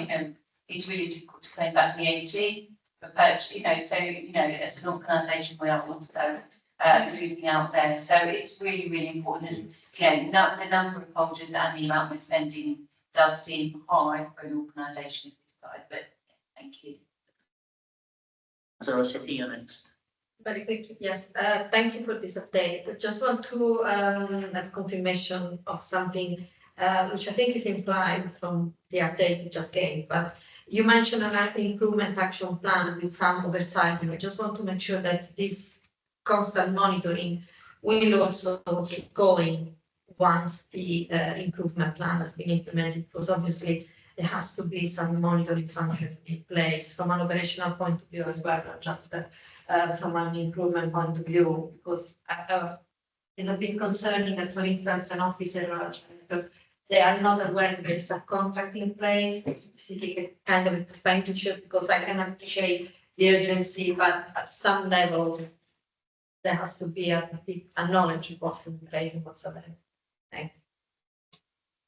Thank you. Just to respond to that, so the improvement plan is really about getting us to a better position. It's a steady state, so we've got the right numbers, we've got the right people with purchase cards for the right reasons. They understand their roles and responsibilities. There's the compliance checks that we replace each month. But absolutely beyond that, actually it's part of the monthly, it needs to be part of the monthly budget monitoring process, and that is where the compliance checks will happen. And I talked about that key performance indicator. We've got data now around spending that isn't approved, etc. So that data is there. We need to be using that to ensure that once the improvement plan is completed, so to speak, that we continue we continue with the level of compliance. So Thank you Excellent. very much for your update. Just two points. The maximum annual expenditure of 66 million, has that been reduced in terms of what is in place from a contractual standpoint with NatWest? It's referenced in the report, because the spend of 3/4 million, that's quite a gap. And if we're talking about fraud, that seems like an obvious limit to reduce. And then the second point was 259 actual purchase cards. Are there significantly more purchase cards swirling around? So, on the first question, I would need to take that away actually. I don't know the answer, but the answer is it should be reduced. So I can't tell you if I will absolutely follow that up first thing in the morning. So it's really difficult to answer that second question at this point in time until we've done that data cleansing exercise. So, you know, it is right back to the basics of checking that people haven't left the organisation and their purchase card haven't been cancelled. So one of the housekeeping exercises we're going to do is looking where purchase card haven't been used for the last couple of months. So again, that starts a question whether the purchase card is required. So I suspect that number isn't exactly right, and what we're going to find as part of that. So, but that is the priority. That is the first piece of work, to get a really good understanding of where our purchase holders are, and then we can start that piece of work to challenge whether it's right for them to hold them. Thank you. Okay. Is there any further questions? Okay, so the recommendation is to note the update. So now we'll move on to the next item, which is item 10. Verbal update on the external audit, BDO, on the value for money audit verbal update. Can I now invite Officer to introduce the report? Lead Officer Rachel Britton. All right. Thank you. Hello everyone, I'm Rachel. I'm a director. Was it not on? You should just, it is on, you just need to speak. Okay, sorry. I'm normally loud. I am a director at BDO, and I am the engagement lead that has taken over earlier this year following the retirement of David Eagles, who used to be your external audit partner. So it's going to give an update of where we are in terms of our responsibilities and our kind of plan to get to the end of the year. I'm sure you're all aware that there has been a backlog situation in local government, not only for your council, but a number of councils across the country. And as a result, some proposals have been made to our regulations and our code of audit practice, which will enable auditors to issue disclaimer opinions on outstanding accounts by the 13th of December is that backstop date. And essentially, that enables everybody to get to that position of catch up. So we're not auditing things that are very, out of date, years out of date. You can get back on track with your current accounts, and everyone can be back looking at the relevant information. So that is a really positive step to help with that backlog position. Our outline plan has been discussed with the finance team, and we are proposing to issue disclaimer opinions on the 2020-21 21, 22, 22, 23 financial statements. And we are still working as to what that kind of looks like, but essentially it will set out that we've not been able to audit them in full because of the imposition of the backstop date. And the reason I sort of said that is because despite that disclaimer opinion that it's happening, there is still a requirement for us to complete our value for money work on the open years of account. Again, there has been some changes in this to try and help with the backlog, and there has been a reduction in scope. So for those outstanding years that I mentioned, we will be focusing on financial sustainability and governance around whether there's value for money arrangements to secure value for money in those areas. So essentially our work is looking at those two criteria across those 3 audits. What the regulations also allow us to do is to combine our reporting. So what you'll receive from me is one report that covers all 3 of those years for value for money. And that is also to recognise the fact that as the sort of passage of time moves on, that if there are issues that need to be reported, they would likely have come to light. So just sort of keeping that focus on getting back on track, getting back to where you need to be, getting the assurances from the kind of open years that you need to look at. So in terms of where we are, our work on the value for money is well progressed. We have undertaken a number of procedures, looked at all of our relevant documentation, and that work is continuing over the next couple of weeks. But it is very much in train and definitely well progressed. In terms of the completion of that work, we are hoping to complete it by the end of the month, so we can go through reviews and reporting to the council and yourselves in terms of that. Currently, we have not identified anything that we need to bring to your attention, but as I say, we've not fully finished yet, so there may be things that come up. And the reduction of the scope doesn't mean that we were aware of something in a different area, we would need to raise that as well. So as I said, at the moment, I've got no issues to raise with you. That work is continuing. Also aware that you, for 23-24, you have a new external auditor. So we will be catching up and making sure that we are sharing conclusions where appropriate to make sure that there's consistency within our findings. So what I anticipate being able to do is bring the audit completion reports for the remaining open financial statement years and your auditor's annual report for the combined 3 years to a meeting ahead of the 30th of December deadline.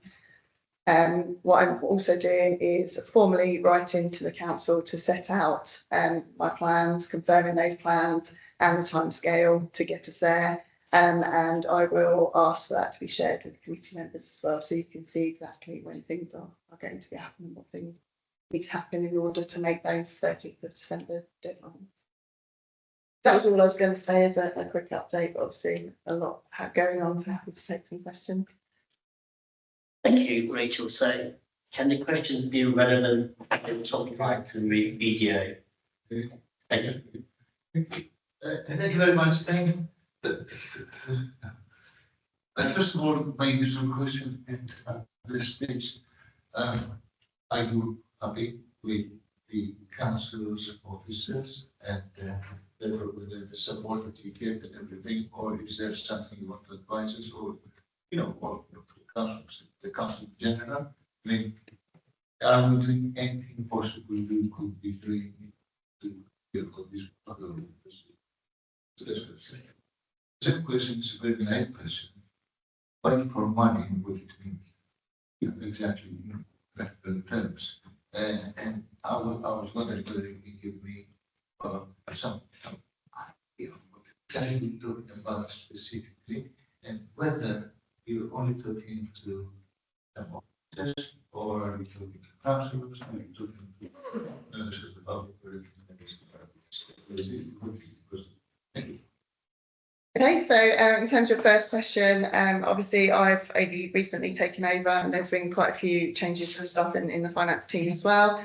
But I will look to my colleague, but as far as I'm concerned, we've developed a good working relationship very quickly. We've been very honest and open about where we are, what we can achieve and what is the best position for the council to get to that finished position. Obviously, you know, we've decided that, and I think that's the best conclusion that we've got to. In terms of the working papers and things, the council is very responsive to our requests. So as I sit here today, no complaints in terms of we've got everything we've asked for. We have regular catch-up meetings to keep everything on track. So from that perspective, I think everyone's doing everything they can to get to that deadline as quickly as possible.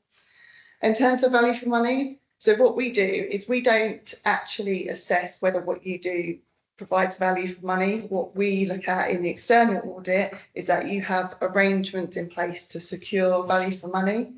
So that means that, so looking at things in terms of making sure your budget procedures, when you set your budget, you're thinking about the assumptions and the variables that are in there, and that process is actually strong enough and is well designed to enable you to get the best value for money. So slightly different from secure, like making sure that you've actually secured them. Questions? Yeah, Sure, that's Dorian, really. With the disclaiming of the 22-23 potential, does that impact KPMG's budget in terms of the extra work they have to do on opening balances? Yeah, thanks. So I think the short answer is it will, like it will do for many other authorities that are in a similar position. I guess what we can't answer at this stage, and we're working with KPMG colleagues, is what the impact of that is, and essentially how long that takes to unravel because of the opening balances issue.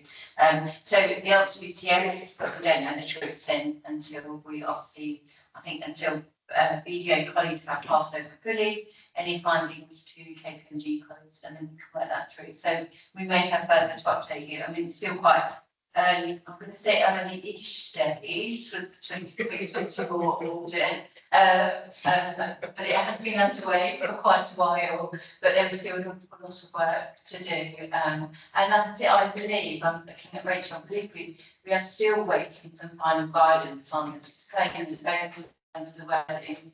And I mean, we have started to get more out in the last couple of weeks and it become clearer that it is going to be those open balances and the reserves balances issues that it's going to be quite tricky, I think, for ourselves and most other authorities that are in a similar position. So the recommendation is to note the update. Thank you for coming, Rachel. Thank you. So the next item on the agenda is item 11, which is Treasury Management Report. And now invite officers to introduce the report. Lead Officer Tim. Good evening, members. Can you all hear me okay? Yeah. Good evening, members. I'm again Tim Portal. I'm the head of pension and treasury here at Haringey. So I'll be giving you an update on the Treasury Management Report for the first quarter of the financial year. Essentially just provides an update to the Audit Committee on the Council's Treasury Management activities for that quarter. So that's ending on the 30th of June 2020. So as members will note, the Council have adopted the CIPFA Treasury Management Code of Practice. So a lot of the information contained in this document is consistent with that sort of piece of guidance. CIPFA recommends that we provide this report semi-annual and annual basis, and that usually goes to full council for approval. This particular updates these part of our regular quarterly updates that we provide to this committee. So it's just for noting, it's not going to be so before I maybe open up for questions, just a few key things to highlight. As members will note, this is a fairly benign sort of period in the year, the first quarter of the financial year. Inflation steadily reduced to about 2%. and the Bank of England continued to maintain its bank rate at 5.25%. However, since that period, there has been actually significant financial volatility across the markets. This is both here in the UK, but also looking more abroad. So in August, members will be mindful that the Bank of England actually lowered that rate to 5%. And there was a lot of chatter around the time on potential rate cuts. But since then, there's been a great deal of uncertainty. Even today, the rates are probably 20 basis points higher than they were last week. So that just shows the scale of volatility that we're observing on a week-by-week basis. So there are a few things that will be of concern or that we'll keep an eye on going forward. There is the autumn statement, which will be announced at the end of this month. That will have an impact on markets, certainly will move them in some direction, not sure which way. And also the US elections that we're expecting in November. So a lot of the decisions that we're making in terms of borrowing or financial, we are speaking to advisors on that to just make sure that we're on top of what's happening with regards to those. So in terms of the borrowing activity, again, like I mentioned, it was a fairly benign quarter. We didn't really take much borrowing. A lot of our borrowing was in the form of short-term borrowing from other local authorities. And all borrowing increased by about 13.5 million compared to the beginning of the year. We do anticipate that for the remainder of the year, we'll be taking some more borrowing. This will be primarily to refinance existing loans that are maturing within the year. But as the council has already approved the capital program from previous years, some of those schemes are already active. We still have to undertake some more for those schemes that are approved. So this will be, again, part of that borrowing decision going forward. On the investment side, again, we do have a target within our Treasury Prudential Code to stay around the balance of 30 million. You'll note that at the beginning of the year, we did receive some grants. This is normal. At the start of each year, we get some grants from governments in advance of spending. So we've had higher balances for the first quarter. But since then, I can advise you is that our average balance has been in and out. So quite tight to that benchmark, but that's something that we monitor on a daily basis. And on a weekly basis, we're actually doing a full-term, kind of longer-term cash flow monitoring to just make find those opportunities for the points where we might be required the most.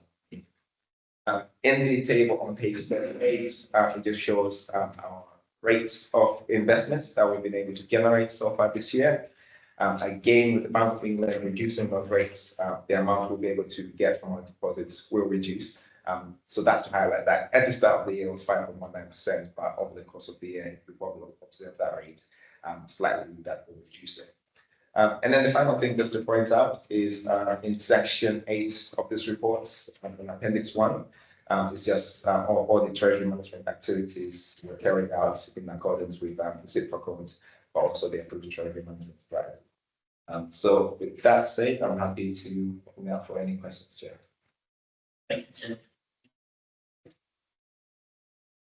Sorry, what is bail-in exposure? Bail-in exposure is a circumstance where an organization like a bank goes into a bankruptcy and then the government kind of steps. This came in place in the Great Financial Crisis when a lot of the banks went under and the government ended up buying the bank of I think it was NatWest at the time. So that just shows the amounts that a company, so the bank can lose before the government has to step in to try and rescue it. We don't tend to invest through banks, so a lot of that will be exposure from money market funds, which are kind of managed by big global banks as well. Thank you.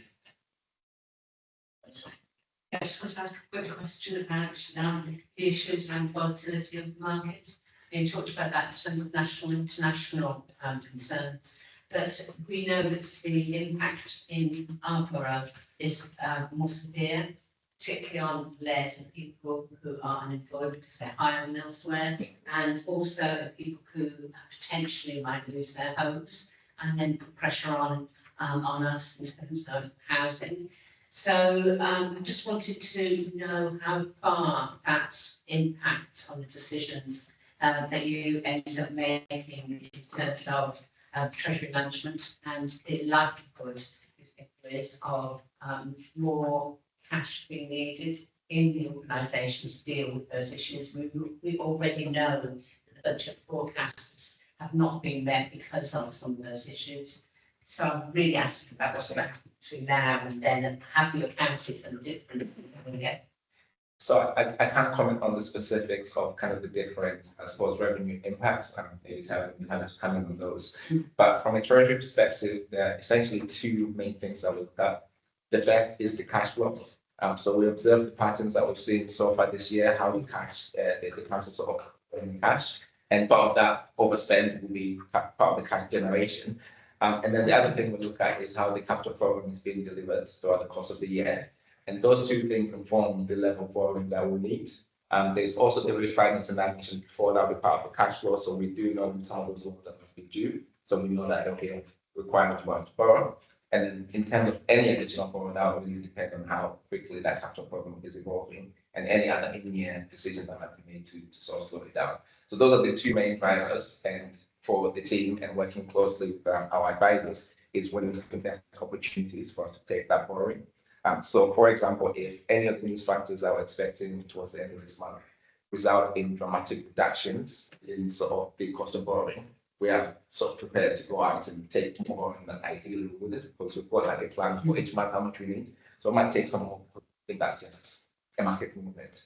So those kind of the things that we sort of look at when we're making those decisions. But maybe time for comment. So specific question. Not an awful lot to add actually to what Tim just said. So Tim will take, he'll think about the decisions from the treasury management side. I guess the wider finance and wider across the organisation will look at the demand on the services. So, is there going to be an increase in demand? Are we seeing more people requiring social care, more people seeking support with housing? And that will come through in the monitoring that we do every month and that we report every quarter in terms of the forecast. We also do join up conversations within finance in terms of revenue, capital and treasury conversations. So Tim's really picked up. So, anything that we think is coming to light in terms of increasing the demand for our services that says that we might need more cash, we would be feeding it into almost the cash flow conversations with Tim about. But what I would say is probably, how do I explain this? The changes wouldn't be so significant, I think, to have such an implication on the treasury management decision. So if you think about the demand for our services, we like to think we're predicting and we're forecasting accurately. So we'd be very surprised for something to come through really quickly, or that we've suddenly got to take immediate action. I would expect, if we think there's an increase in inflation coming, for example, that we'll start to think about that and forward planning, so that if we do anticipate spiking demand and we do anticipate cash, we have a much earlier conversation with treasury management colleagues. Just to give you assurance that we are having those conversations within the finance team, particularly I think Tim touched on it on the capital programme, really tracking. I talk extensively about getting the profile of the importance of getting the profile of spending right, and that is so important because of the implications on treasury management. We don't want to be borrowing until we really have to. I've just got a small question, Tim. So in relation to capital projects, so if the delays on the capital projects, if that means that there will be less revenue coming in, and there will be, if there are delays in the borrowing, it will impact the borrowing in the future. If it's delayed, it will definitely reduce the amount that we need to borrow. But the council has already made a lot of kind of borrowing schemes, which are captured on page 43 as part of the CFR. So part of that CFR is external borrowing, where we've already exercised this, we've gone to the PWB and we are holding those loans. But there's also an element of internal borrowing, which has not yet been exercised. And that's something we use more as a tactical element that we don't actually charge for. We don't need to borrow right now. But when the opportunity presents itself, we can consider that borrowing. So there is still an ongoing need. However, if that starts to slow down from the capital program, slow down, then that requirement will become smaller and we won't take out as much money. It's not directly linked to the revenue, because I think revenue depends on specific schemes. Some schemes are not revenue producing at all, such as repairs to school, stuff like that. So that would just vary. But yeah, definitely the decision of when to borrow will be driven largely by what that's the about time. Thank you. Okay, so is there a question? Yeah. That's it. First of all, just a very nice question, but the debt management office you're referring to is your office. The debt management office. And Was it the debt management office? debt management office, yeah. Yes, so that is in terms of like the deposits replaced. Sorry? Is that in terms of the deposits replaced? Well, on page 45 in the table. Yes, yeah. That is your office, yeah? No, so the debt management office is a government agency where we deposit our money overnight and they pay us. Oh, right, okay, thank you to you now. I just wanted a bit of curiosity, probably 6.1, we referring there to our, the changes in or another kind of thing. You referring as well to the figure of 3.9 billion, yeah. That is referring effectively to how much do we have now. But throughout the year, you have very informative view. Therefore, I assume that it would be a lot more average. Yeah. So that is well. So what is the picture for that one? It's every year an average of 5%. And then how much you have saved from what you have done? You know, from my own curiosity, when we're looking at the budget, you know, just what contribution would have made from that one? Last question, and it's just something in the back of my mind. This is all about what is on our balance sheet, like our own balance sheet. Typically, usually management. So it's like the Alexander House, you know, the thing is picking up behind each sound. But I think, is that one of them? And there will be probably others. I don't know whether Alexander House will be the same. So if I cover the second one, I think I got the first one, but it might want to come out. So I guess treasury management is all about our investment income, our investments and our borrowing. It's essentially in a very simplistic way. So you've specifically picked up around Alexandra Palace and the one balance sheet. So what I suppose indirectly what the treasury management budget doesn't do, which is shown elsewhere, is things like our bad debt provision, etc.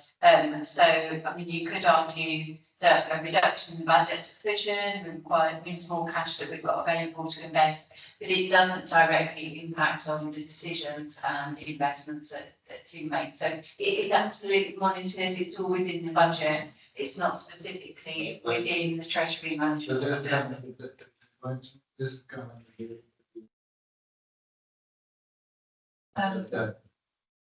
in terms of our budget provision, so that is reported, well, we tend to report it every year, so it's part of the budget that we set, and it's also part of the outcome report. We are moving towards reporting on that every 6 months, as opposed to just at the year end. So you won't explicitly see it in the treasury management reports, but there'll be other finance reports that you will see more off balance sheet items as you refer to them.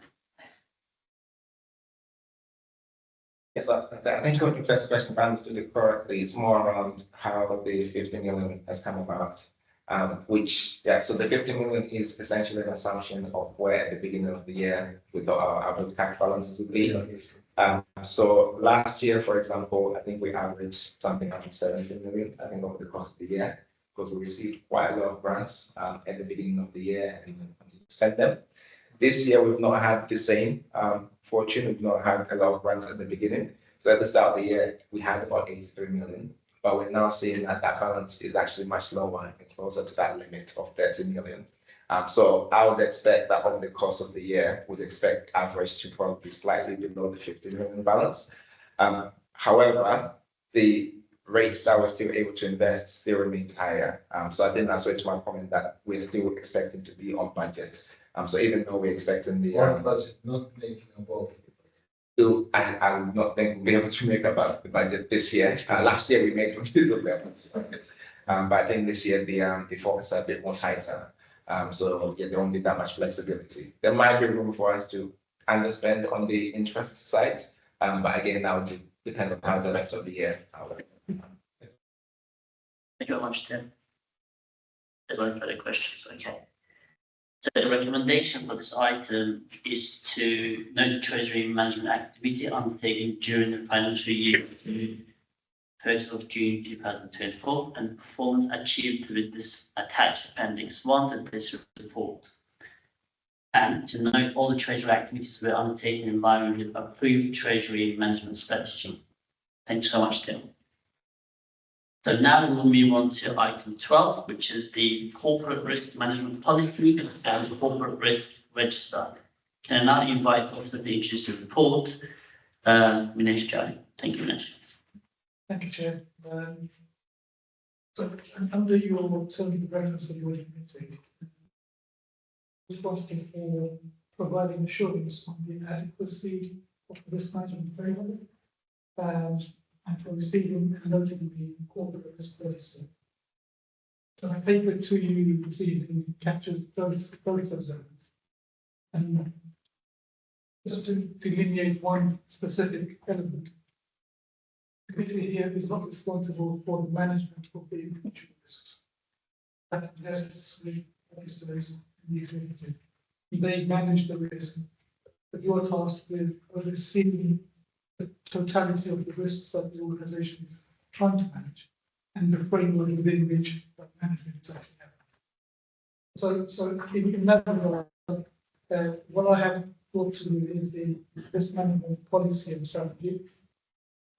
What that essentially sets out is the framework for how the organisation wants to manage its risks and the level of risk appetite it wants to take in certain areas. And in terms of the policy, what that does is that it sets out the framework for how we assess risk and how we capture risk in the organisation. And then the next part is the actual risk register itself. You'll see that the corporate risk register has 12 risks recorded on it. 8 are annual and 8 are red and 4 are annual. Being a corporate risk register, you wouldn't see too many green risks on it because those are the risks that are being managed effectively in the organisation. These are highlighted for the corporate leadership team to assess and provide a steer on so that we can do as much as we can with the potential risks that we are exposed to. But just looking at specifically the risk register, we see the profile of the risk register is that we have one which is at the highest level possible, 25. And that's the risk around the maintenance and strengthening the financial viability balancing across the medium-term financial plan, including the need to do savings that have been identified. And then there are subsequently further risks which are cluster 20, 16 and 15. I speak to them if you need me to, but it's just worth noting that there are a further 7 risks in those categories. In terms of the actual risk register as we have it, what you have is quite a detailed record for each risk, showing what the exposure is now and also what the level of mitigation can be expected to take the risk down. Note that in certain cases, the level of mitigation is low because there isn't a lot more the authority can do to manage the risk low. If I pause there and take any questions. Okay, thank you. Then questions to you want to go first? Sure. Thanks. Thanks, Manish. I think on the register, I just need to clarify the current scores are the scores with the current mitigation in place, right? Reporting absence of controls. Yeah, That's good clarification. So the current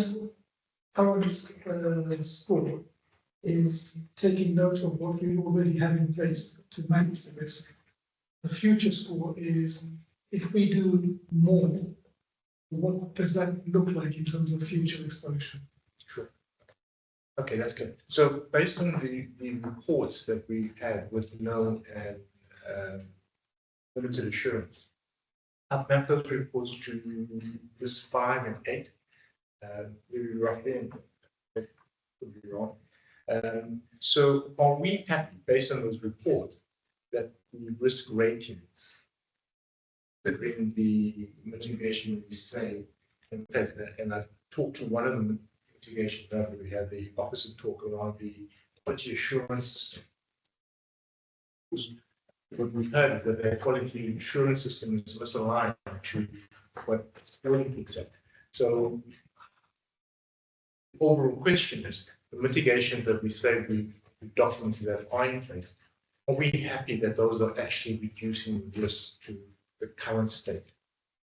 Or do we need to update it based on the findings of those 7 or 8 reports? So in terms of the process, then the audit to identify the mitigations are not as effective as they should be in managing the risk to the level that we think that this risk score is revised, and that's by management. There's also something for me to take away from that as well, because I think what that identified from an audit point of view is where the real risks lie, and that then influences the direction of the audit plan for this and future years. So there are 2 aspects, and I think it can be nil or limited assurance reports, where they impact directly on the risk controls that we think we have in place to manage that. The score. And I guess then my question is, are these post or pre those reports? Because it comes back to the timeliness of the reports, because if the reports are timely, these are always going to be out of date. And in our focus from currency tracker system, for tracking the priority one item, it's never going to be in sync. So I'm trying to find out what is the mechanism of reporting to this one, most up-to-date register that we can tie back to the internal audit reports. So in this instance, actually they've been co-joined. So the risk register reflects 31st of August, as to the internal audit work as well, which is good. Yeah. I think I accept your point completely in terms of trying to make sure that we have timeliness as an important ingredient to assessing risk, because risk is a fluid matter. It changes as events change. And if we leave the right controls that we have in place to manage those risks, if they're not actually working, then our exposure is a lot higher than we think it is, and we need to be doing a lot more. Chair, sorry, just to close the loop, there's action points that are going to come out from different offices. December, yeah, those we probably find in the last column of actions that we, because that's how we're going to get to our problem risk. Okay, yes. How do you want to come in? Really concerning. So obviously the director of risk on the risk register, actually what we should be doing is reviewing the risk register every month. So we should be reviewing corporate risk register as directors or assistant directors, but also directorate risk registers as well, because as we've been trying to look, it's really fluid. And so I think, we have got time for like things time, haven't we? But actually that's probably quite rare, but it shouldn't mean that it should. So I think there is something around, internal risk management almost goes hand in hand for lots of different reasons. So if, so I know I haven't got a purchase card risk on the risk register, but there will be a future internal audit review coming that probably links into financial sustainability. And what I would be doing is looking at the outcomes of that internal audit review, looking at the recommendations, looking at my risk on the corporate risk register to see, you don't always get that recommendation populated in the risk register, but I would need to demonstrate to you that I've taken account of those findings in. So it's a bit more fluid. Timing isn't always precise, but I think if we are, as said, if we're being regularly, we should be picking them. We should. Thank you. So Councillor City, then I got ready. Yeah, I my question was. Oh, sorry. Yeah, I got Councillor City, please. My question was also around the item 8 on the risk registry, because I saw, given the report, the audit report with C, that we have a current likelihood of 3 going down to 2 based on mitigation. So I wasn't sure if this scoring had taken into account or not the audit, because I mean, from 3 to 2, it was like, I would have imagined that the likelihood would have been a bit higher, so it looks like it was included. Yes. And the other question was about item 6, the cybersecurity, and I just wonder if, when we talk about breach of data, do we mean only council data or our residents' data as well? When this one that is on the risk register. It's any data that the council holds for its own purposes or its stakeholders or its constituents. So it's a community data. They tend to be more the personal data that we worry about. If it's financial data, then any compromise of personal data, then we will be probably more worrying for us.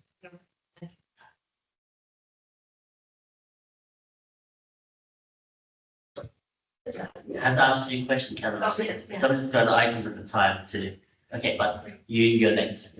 Just one question, it was just to pick up on risk 2, which has a date of November 2024, and then risk 7, which has a date of the 1st of October 24.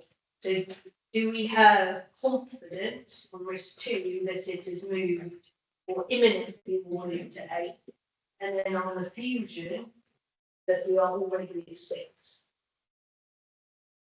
Thank you. You picked up something I should have said earlier. Fusion risk has now essentially disappeared. In that the position of the leisure contract for fusion came into the council on the 1st of October. But that might morph into something different. That particular risk is now complete. If you, I suppose, the more general question is, are we comfortable, are we confident that those actions will be mitigated by those times to lower the risk? And I have to go back to the service and ask that question and bring back a paper if you like for the next meeting. Thank you. Thank you, Karen. Councillor Meeting, the next. Really quick questions. Number one is, are you confident that all the serious risks are included in the risk register?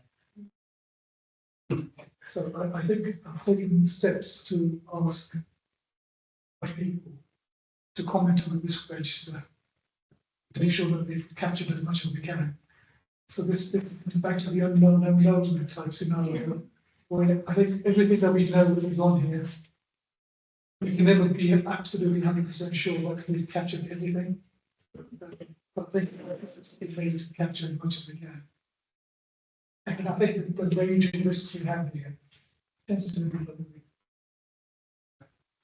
And relating back to the point that was made earlier about the issues that we've raised tonight and those being put on, and the issue of how often we see the corporate risk register, then I think that's a really good point. And so I'm assuming that we might have a copy of the updated corporate risk register each meeting. I think if I could perhaps just say 2 or 3 things. In terms of assurance, as that's the committee, we can give assurance around council risk management process. So I think what that does is that it gives you the opportunity to question about any specific risk on the corporate risk register. You can look at those risks individually and define a risk rather than the totality of the risk. But also I think as a target measure, there are the directorate risk registers which help inform a lot of other risks that we have here.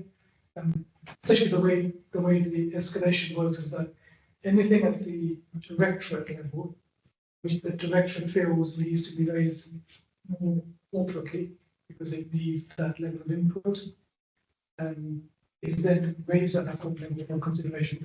And there's two ways, what we can ask directorates to manage certain risks. And so there is an opportunity, I suppose, which will be limited to ask questions about those risks too, just to get a broader understanding of what this profile the organisation is like.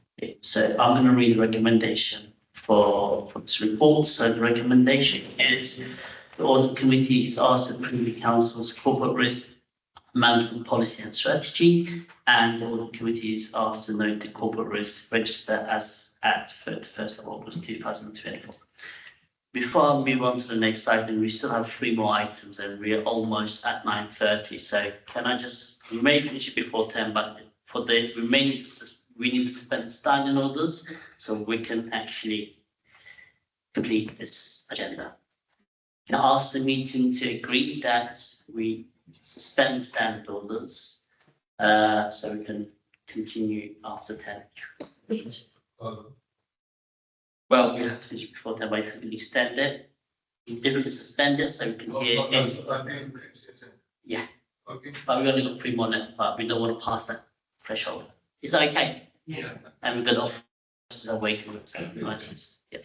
Thanks so much. So now we move on to the item 13, which is the anti-fraud, bribery and corruption policy and strategy.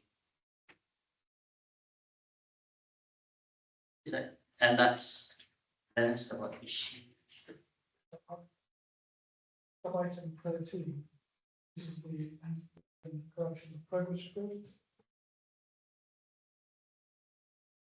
Yeah, item 13, yeah. Sure. Thank you, sir. So Vanessa would normally say that the secretary for her today. I think it's fair to say that this profile for anti-fraud is challenging problem in space.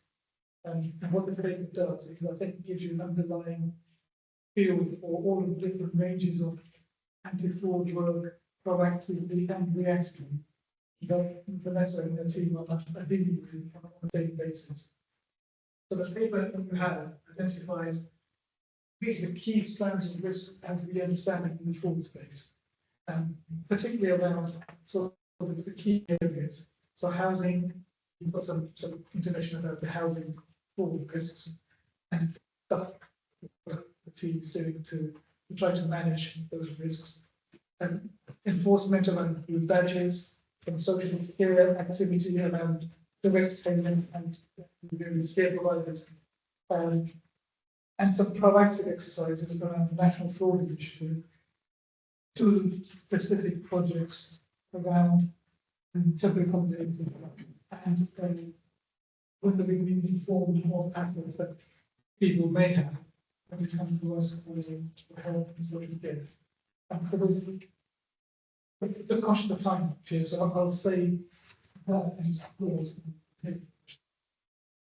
Any questions? Should fraud appear on the corporate risk register? It probably not. I think in the sense of all of the different risks that we have and the sort of severity of those risks. I think you should definitely do the director of this register. Those? A big question. I know that because a verbal update on review that report, it's referred to here, so I call them an absolute measure. Just I'm very positive about all the issues. But we could, since you've got a verbal update later, Maybe more than that for that. Okay. Is there any further questions at this point? Have you completed introducing the report? Are you indeed to continue? No, I can. Yeah. There's no further question.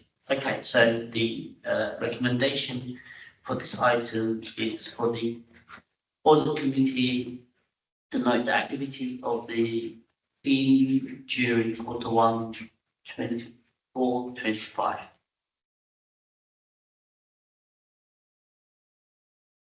So now we move on to the next item, which is item number 15, which is the anti-fraud, bribery and corruption policy and strategy. So this, just one second.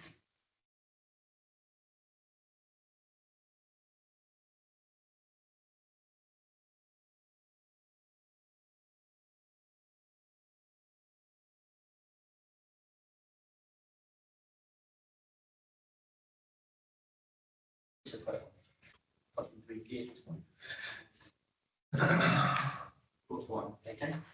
And yeah, so the next one is, so the next one is anti-fraud, bribery and corruption policy and strategy.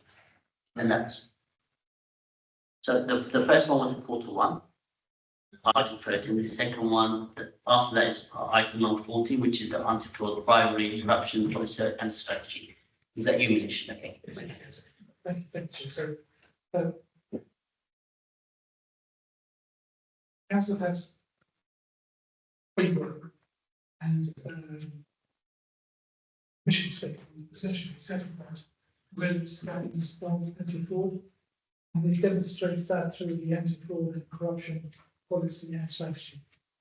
So what you have here is a paper that has been refreshed from the presentation to you, I think about 2 years ago, which sets out the council's zero tolerance to fraud and how it intends to deal with fraud to all of the mechanisms available to it. So what you have are 3 appendices attached to the paper. And the 3 appendices relate to the whistleblowing policy, the sanctions policy, and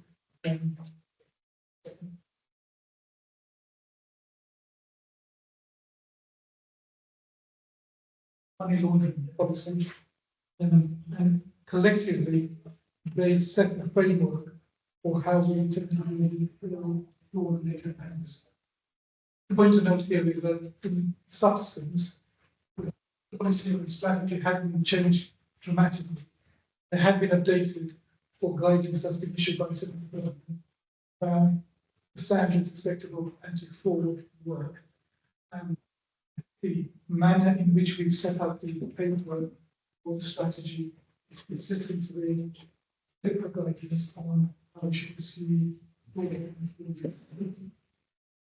and really deviate to the and also have any questions. Yeah, this is Loris. The main issue of concern for me is the whistleblowing policy. Can I ask? Last 2 years.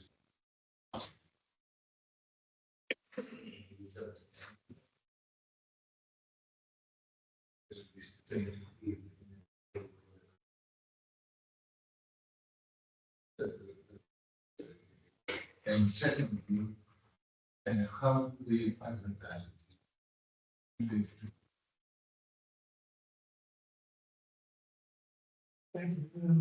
So yes, we get whistleblowers all the time, and in my progress report, or yes, progress report, we capture whistleblowers specifically in terms of how many we had in that quarter. As it happens, in the last quarter, we didn't have any. But previously, we've had quite a number of whistleblowers. So that in quarter 2, there'll be a few more in the first. But yes, I think we put that. In terms of advertising the sort of arrangements, yes, we've got posters available in council offices, so people know where to look what we're doing.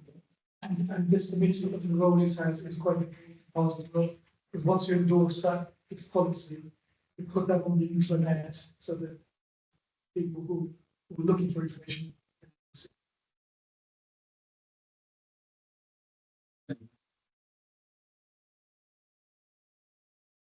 About internal possible fraud, corruption, etc.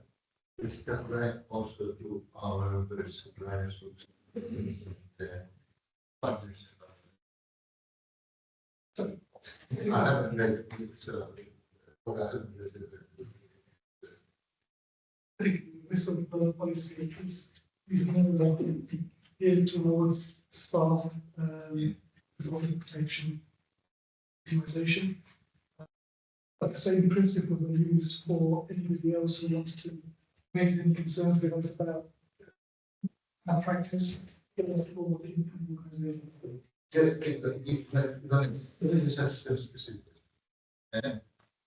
our property services, years we used to do a lot of the work. Just to the cover. Just for me, myself, then, but I haven't seen any difference here or elsewhere. But doesn't mean that it has a big cover, but it would be strange if you.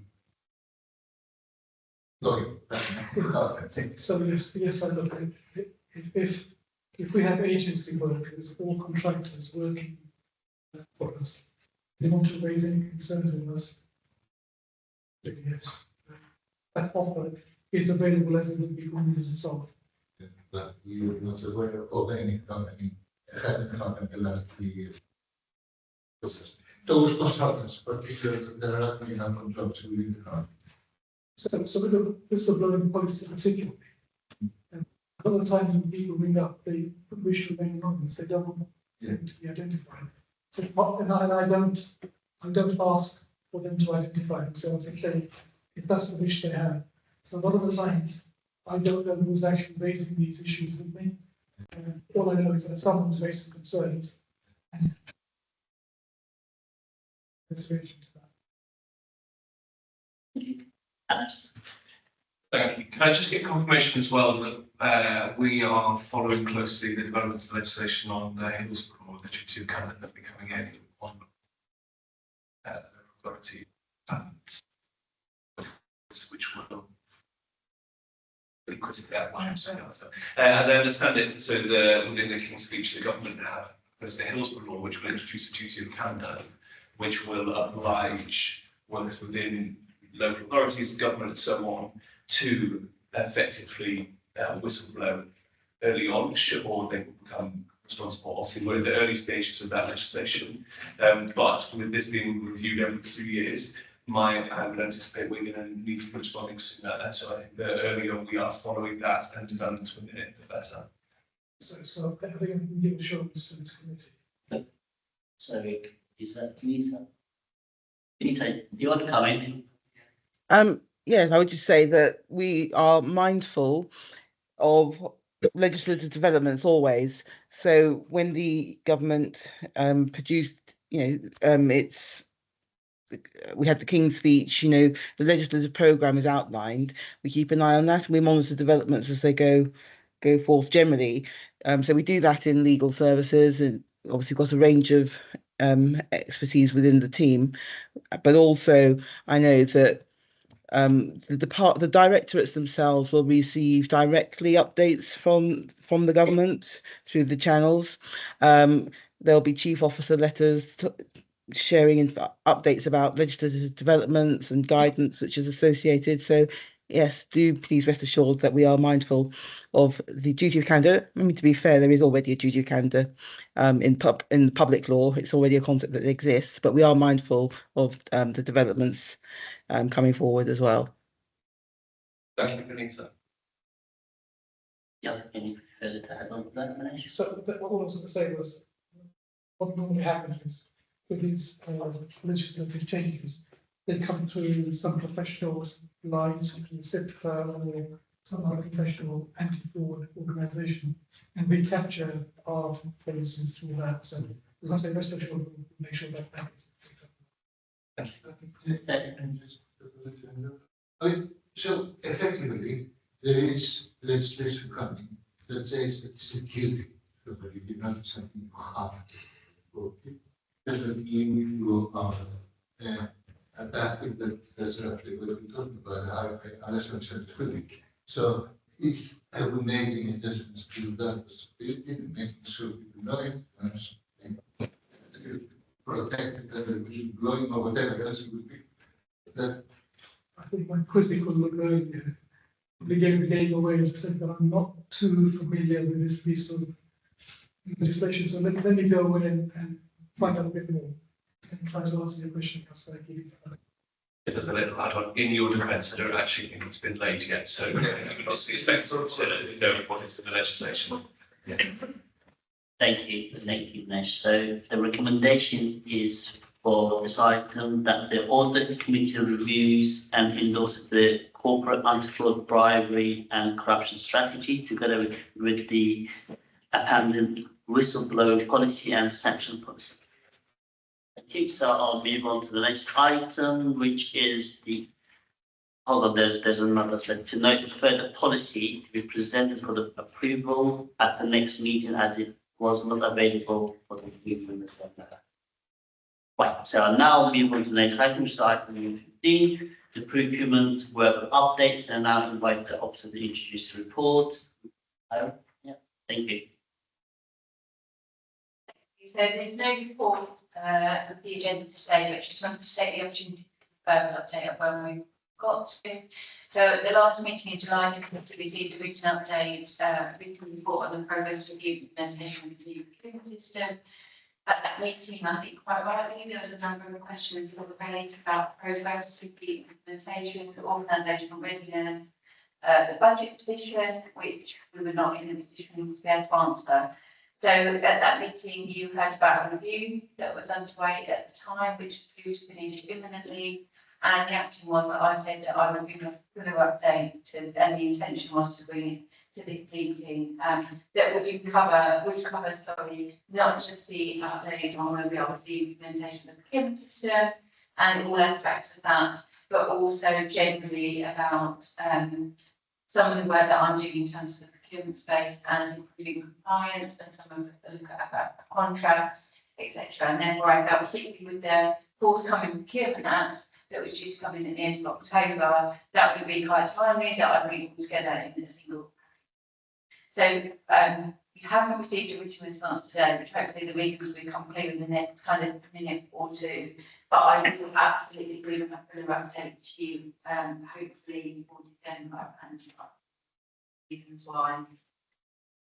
Thirdly, in case it hasn't been picked up by the committee, the procurement act implementation has been delayed by government, so that was planned for, I was to get the precise date in October, I say the end of October, so that has now been delayed until February 2025, so a couple of months. So that was absolutely a decision that wasn't with us, that was a decision taken by government.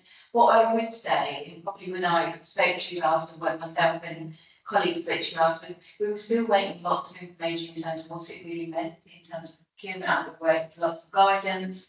I think we talked about, or what we have talked about in the past, the range of transparency, all the additional requirements that we're going to have for contracts that we re-tender. What I would say is some of that information is starting to trickle out now.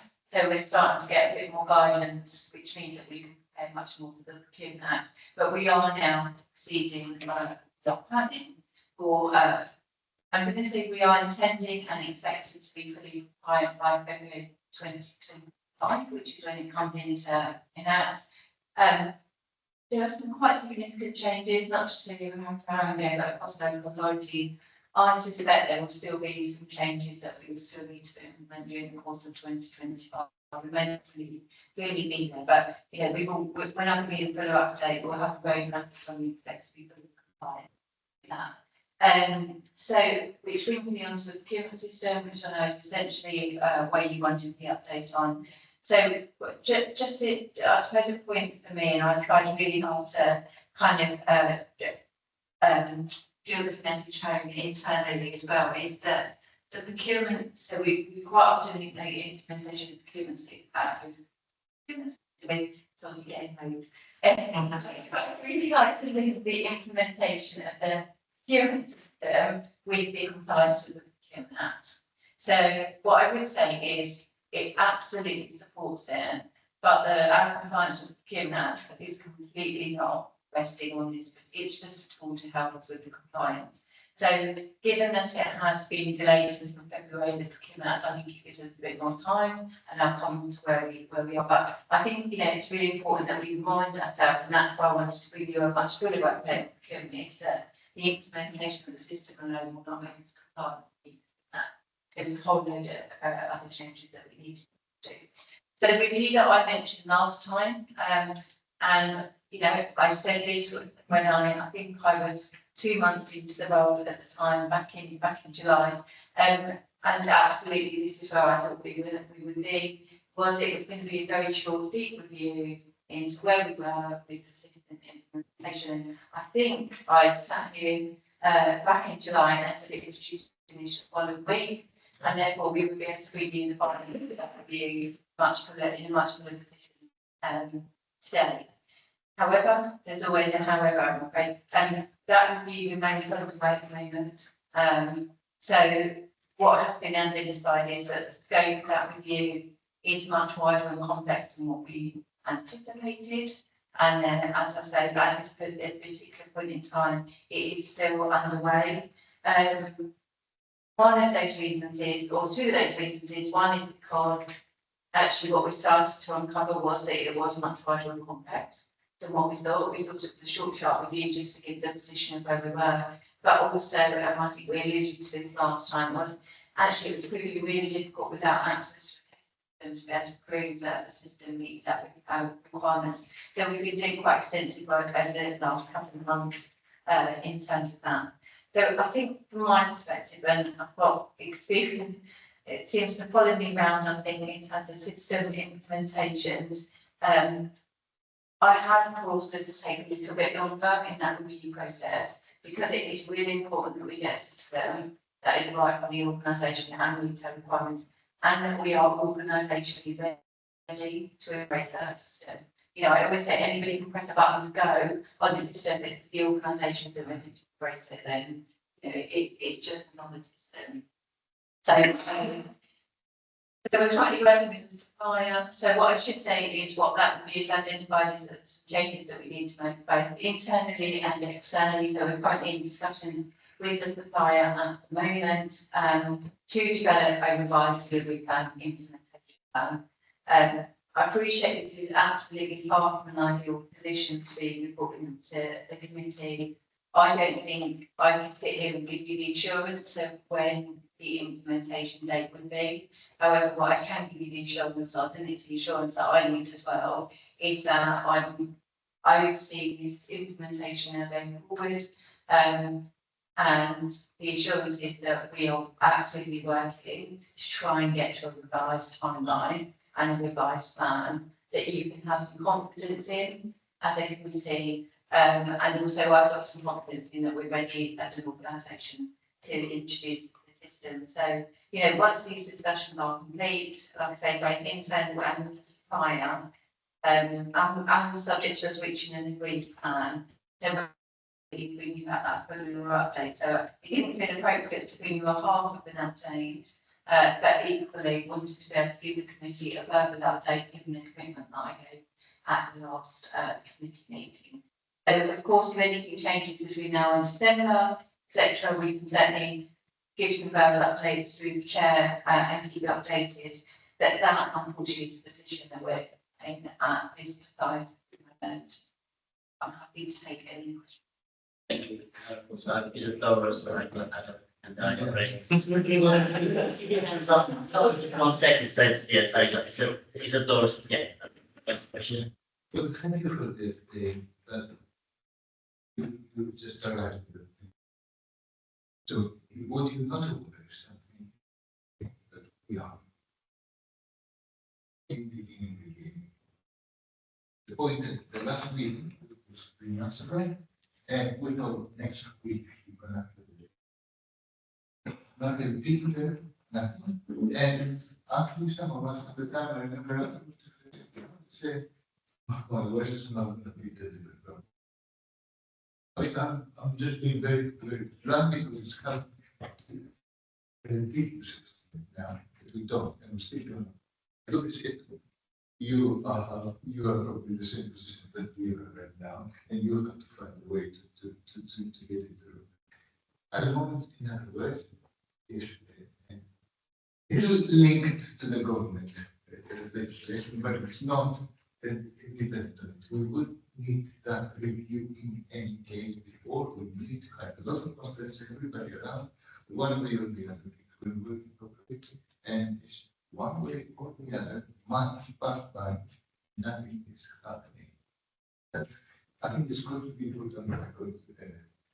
I think that is, I mean, I don't want to criticize this, don't, but that's what to start is important, government, why it's happening, please take the government.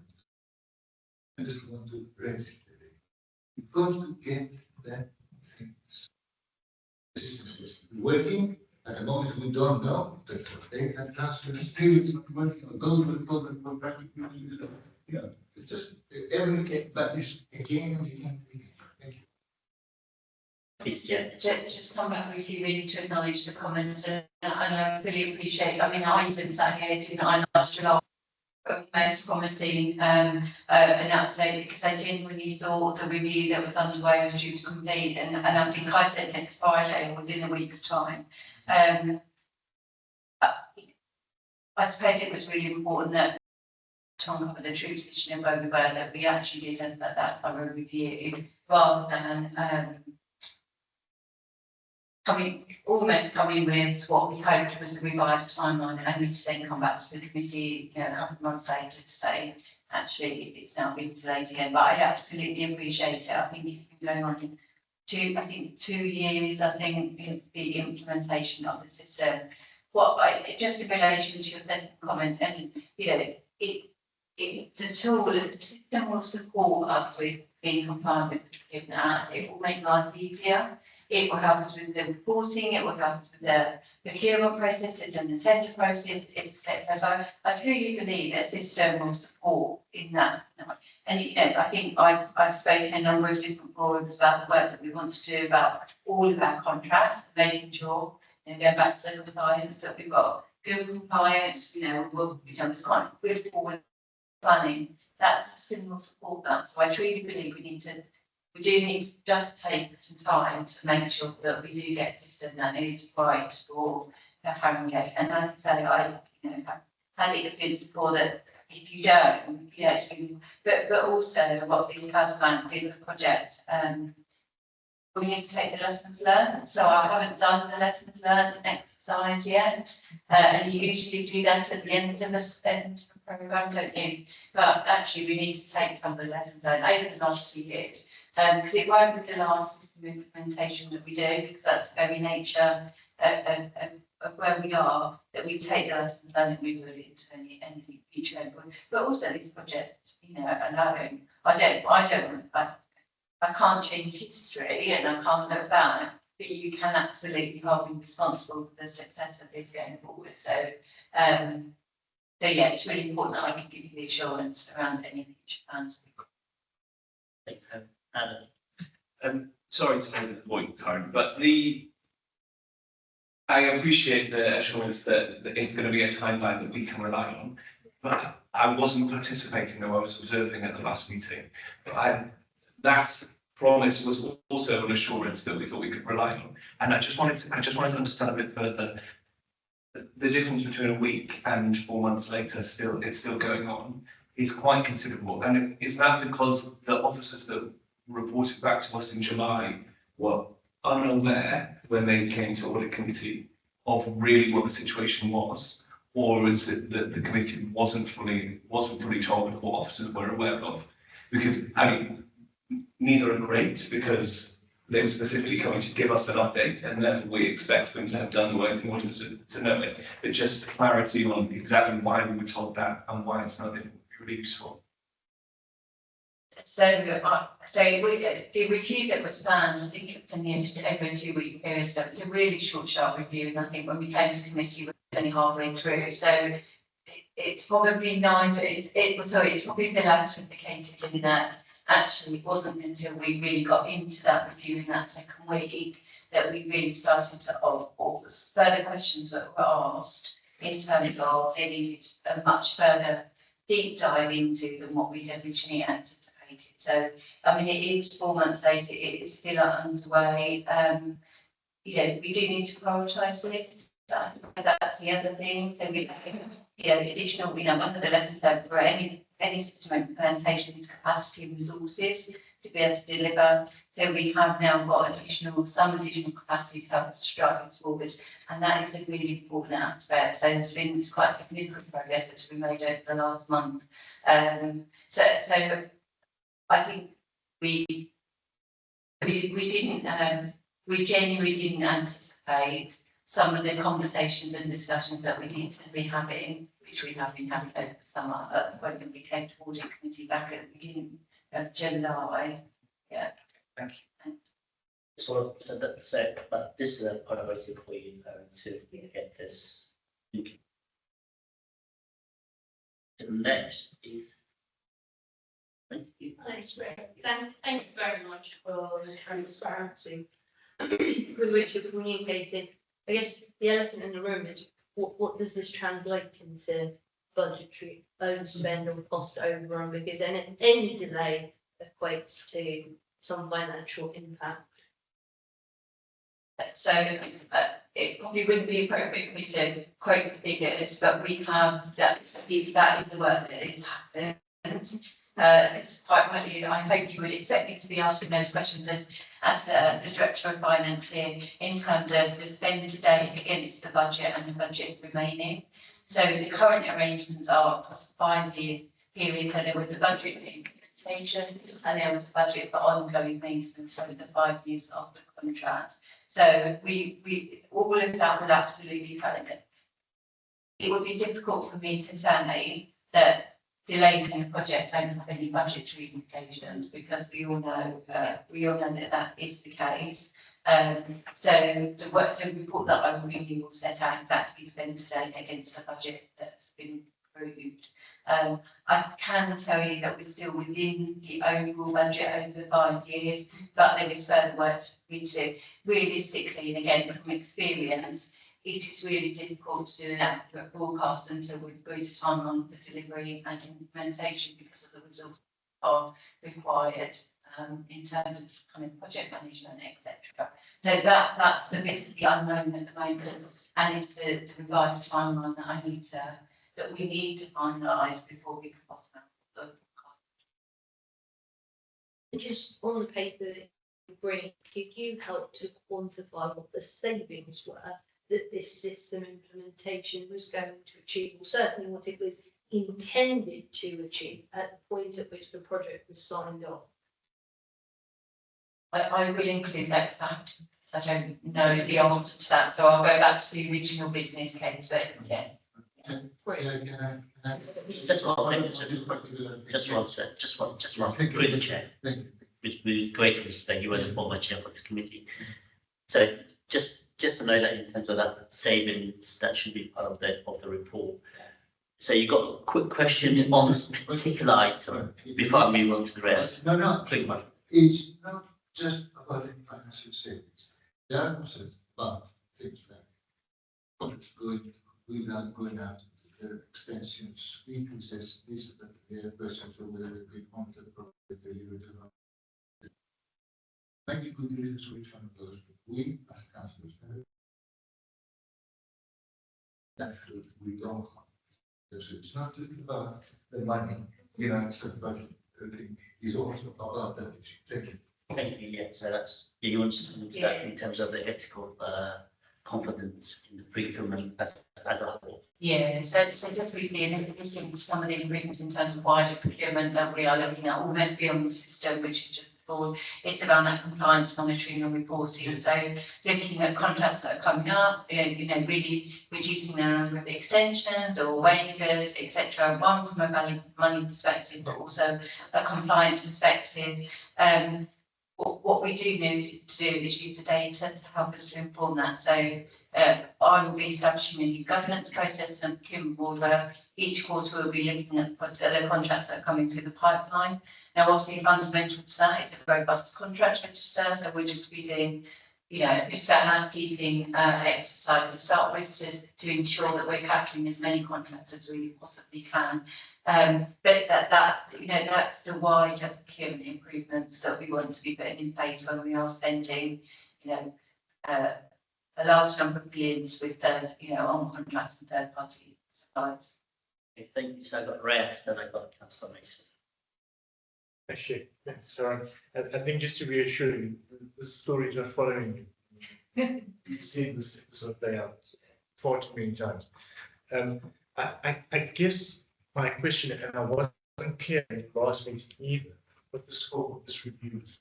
Because I think, asked the Barry Phelps, what the scope was, he alluded to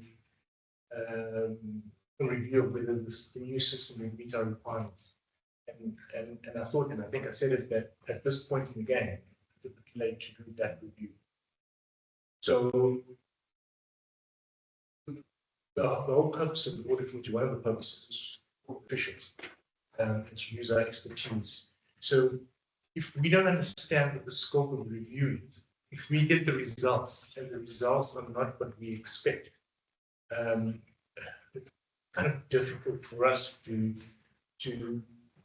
help you, and everything is reactive as opposed to proactive. So just like we approved the internal audit scope and we question and we challenge that, I would have expected kind of not even a detailed scope, but a high level scope to make sure that for the members who are familiar with that the key elements that we expect to be covered are covered. That's probably maybe something we should, or at least we should document in terms of the next report that I might bring you, but just to give you a quick update on the scope of the review. So essentially it's looking at the system and not necessarily can it meet our requirements, because we know that it can from the tender process, the award of the contract there, but it's looking at specifically what is it we need to do to get to go live. So looking at the system, I know that for the last meeting there was an indication about looking at can it meet our requirements, particularly our technical requirements from an IT stroke digital perspective. It did look at that, and we do have the results of that.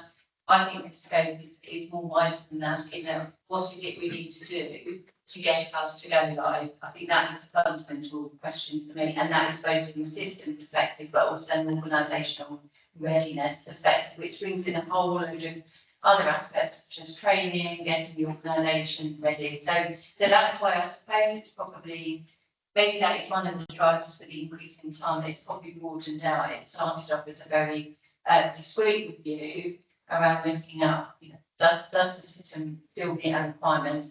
Actually, that doesn't get us to a successful go live. So actually, that's where the scope of the review is broadened out. But I appreciate the slight challenge in that, without seeing the scope of that, it's really difficult to comment. But really, that's what I would expect to be able to show you in the background of the paper that I do eventually bring you at a future meeting.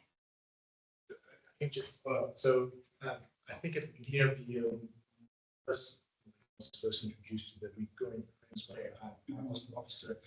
We're happy that we've got all the aspects that somebody would expect to see in a project delivery of the scope. So things like the migration strategy, process redesign strategy, control redesign, access control, etc., etc., etc. Yeah. So I'm hoping that this review will bring out that the regional project didn't have this what we would typically have in a project of this size, and this is how we can fix it. And I think my response is that's where we need to get to. So any of us that have been involved in system implementations, those different elements is what drives your overall project plan to get you to go live. So I think that's if they do need to be there, and that's different aspects, particularly we're looking at data migration and data cleansing and then data migration at the moment. So the answer is that's where we will absolutely get to, because that's the only way people get assurance around the delivery of the plan, and it needs to be a project plan that's agreed by both ourselves and the supplier that we're working with as well. Thank you. That's amazing. You also raised my hand. No, Me, don't forget. so after me, yeah, after Councillor Mason, your next, Councillor Rosie. I'm not going to miss your, sorry, Councillor Mason. Thank you. I kind of understand you following what you said, and I agree we can't possibly go ahead without full assurance. I think that the issue, however, still remains is that we were given a level of assurance at the last meeting. I know there was questions raised about it, but we were given a level of confidence. I suppose I felt confidence that we were moving forward, and clearly that's what's happened. We've given a really good explanation of why, but I just wanted to note that the confidence that we were given at the last meeting actually wasn't correct, and that there was much less confidence in the system than we were led to believe. But I don't need to pause from us. I think I just need that to be stated so that we know that's happened. Okay, thanks, Councillor Mason. As I was saying. Thanks. My concern is actually for what is in place now, because this is constantly delayed in several years now. And we were told that we were not done a proper audit of self because all a new system is coming, so we will do a proper lesson learned and auditing at next. So what we have in place now, is it fit for purpose? Or is it the case that we need something in place now to assure us of what purpose we come? So we do have a system in place at the moment. It meets our requirements. It would be, the challenge that we've got is the new requirements and all the transparency in the notices that we need to publish as part of that.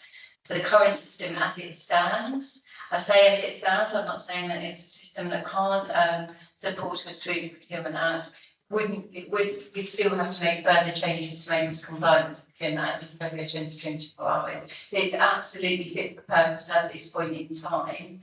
I think if the Procurement Act was coming in October, then I might be having a slightly different conversation with you, but the extension of the Procurement Act means that we can continue with the current system, meets our requirements for the next few months. So, I am actively asking the question around what's the implementation is by February. What does that mean in terms of the Procurement Act? And I would say, I would encourage people to, I quite often remind myself in that the tool does not, the system does not make it compliant with the Procurement Act, it just helps.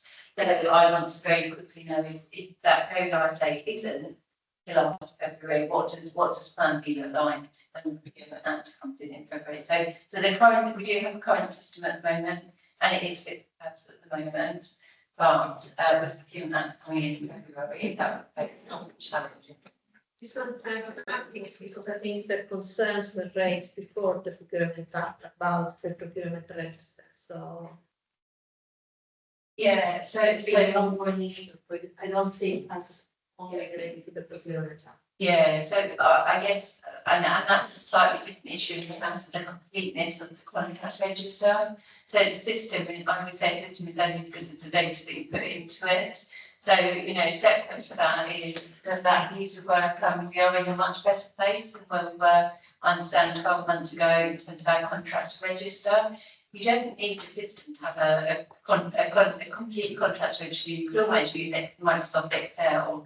So that work is absolutely ongoing. So there's two slightly different issues. There's something around making sure we've got a really up-to-date contract register that's capturing pretty much every contract that we've got. And we are absolutely, we've got some really good areas where we've got some completeness, we've got some other areas where we've still got some work to do. That is continuous, we will always do that. And that for me is quite important for the board planning.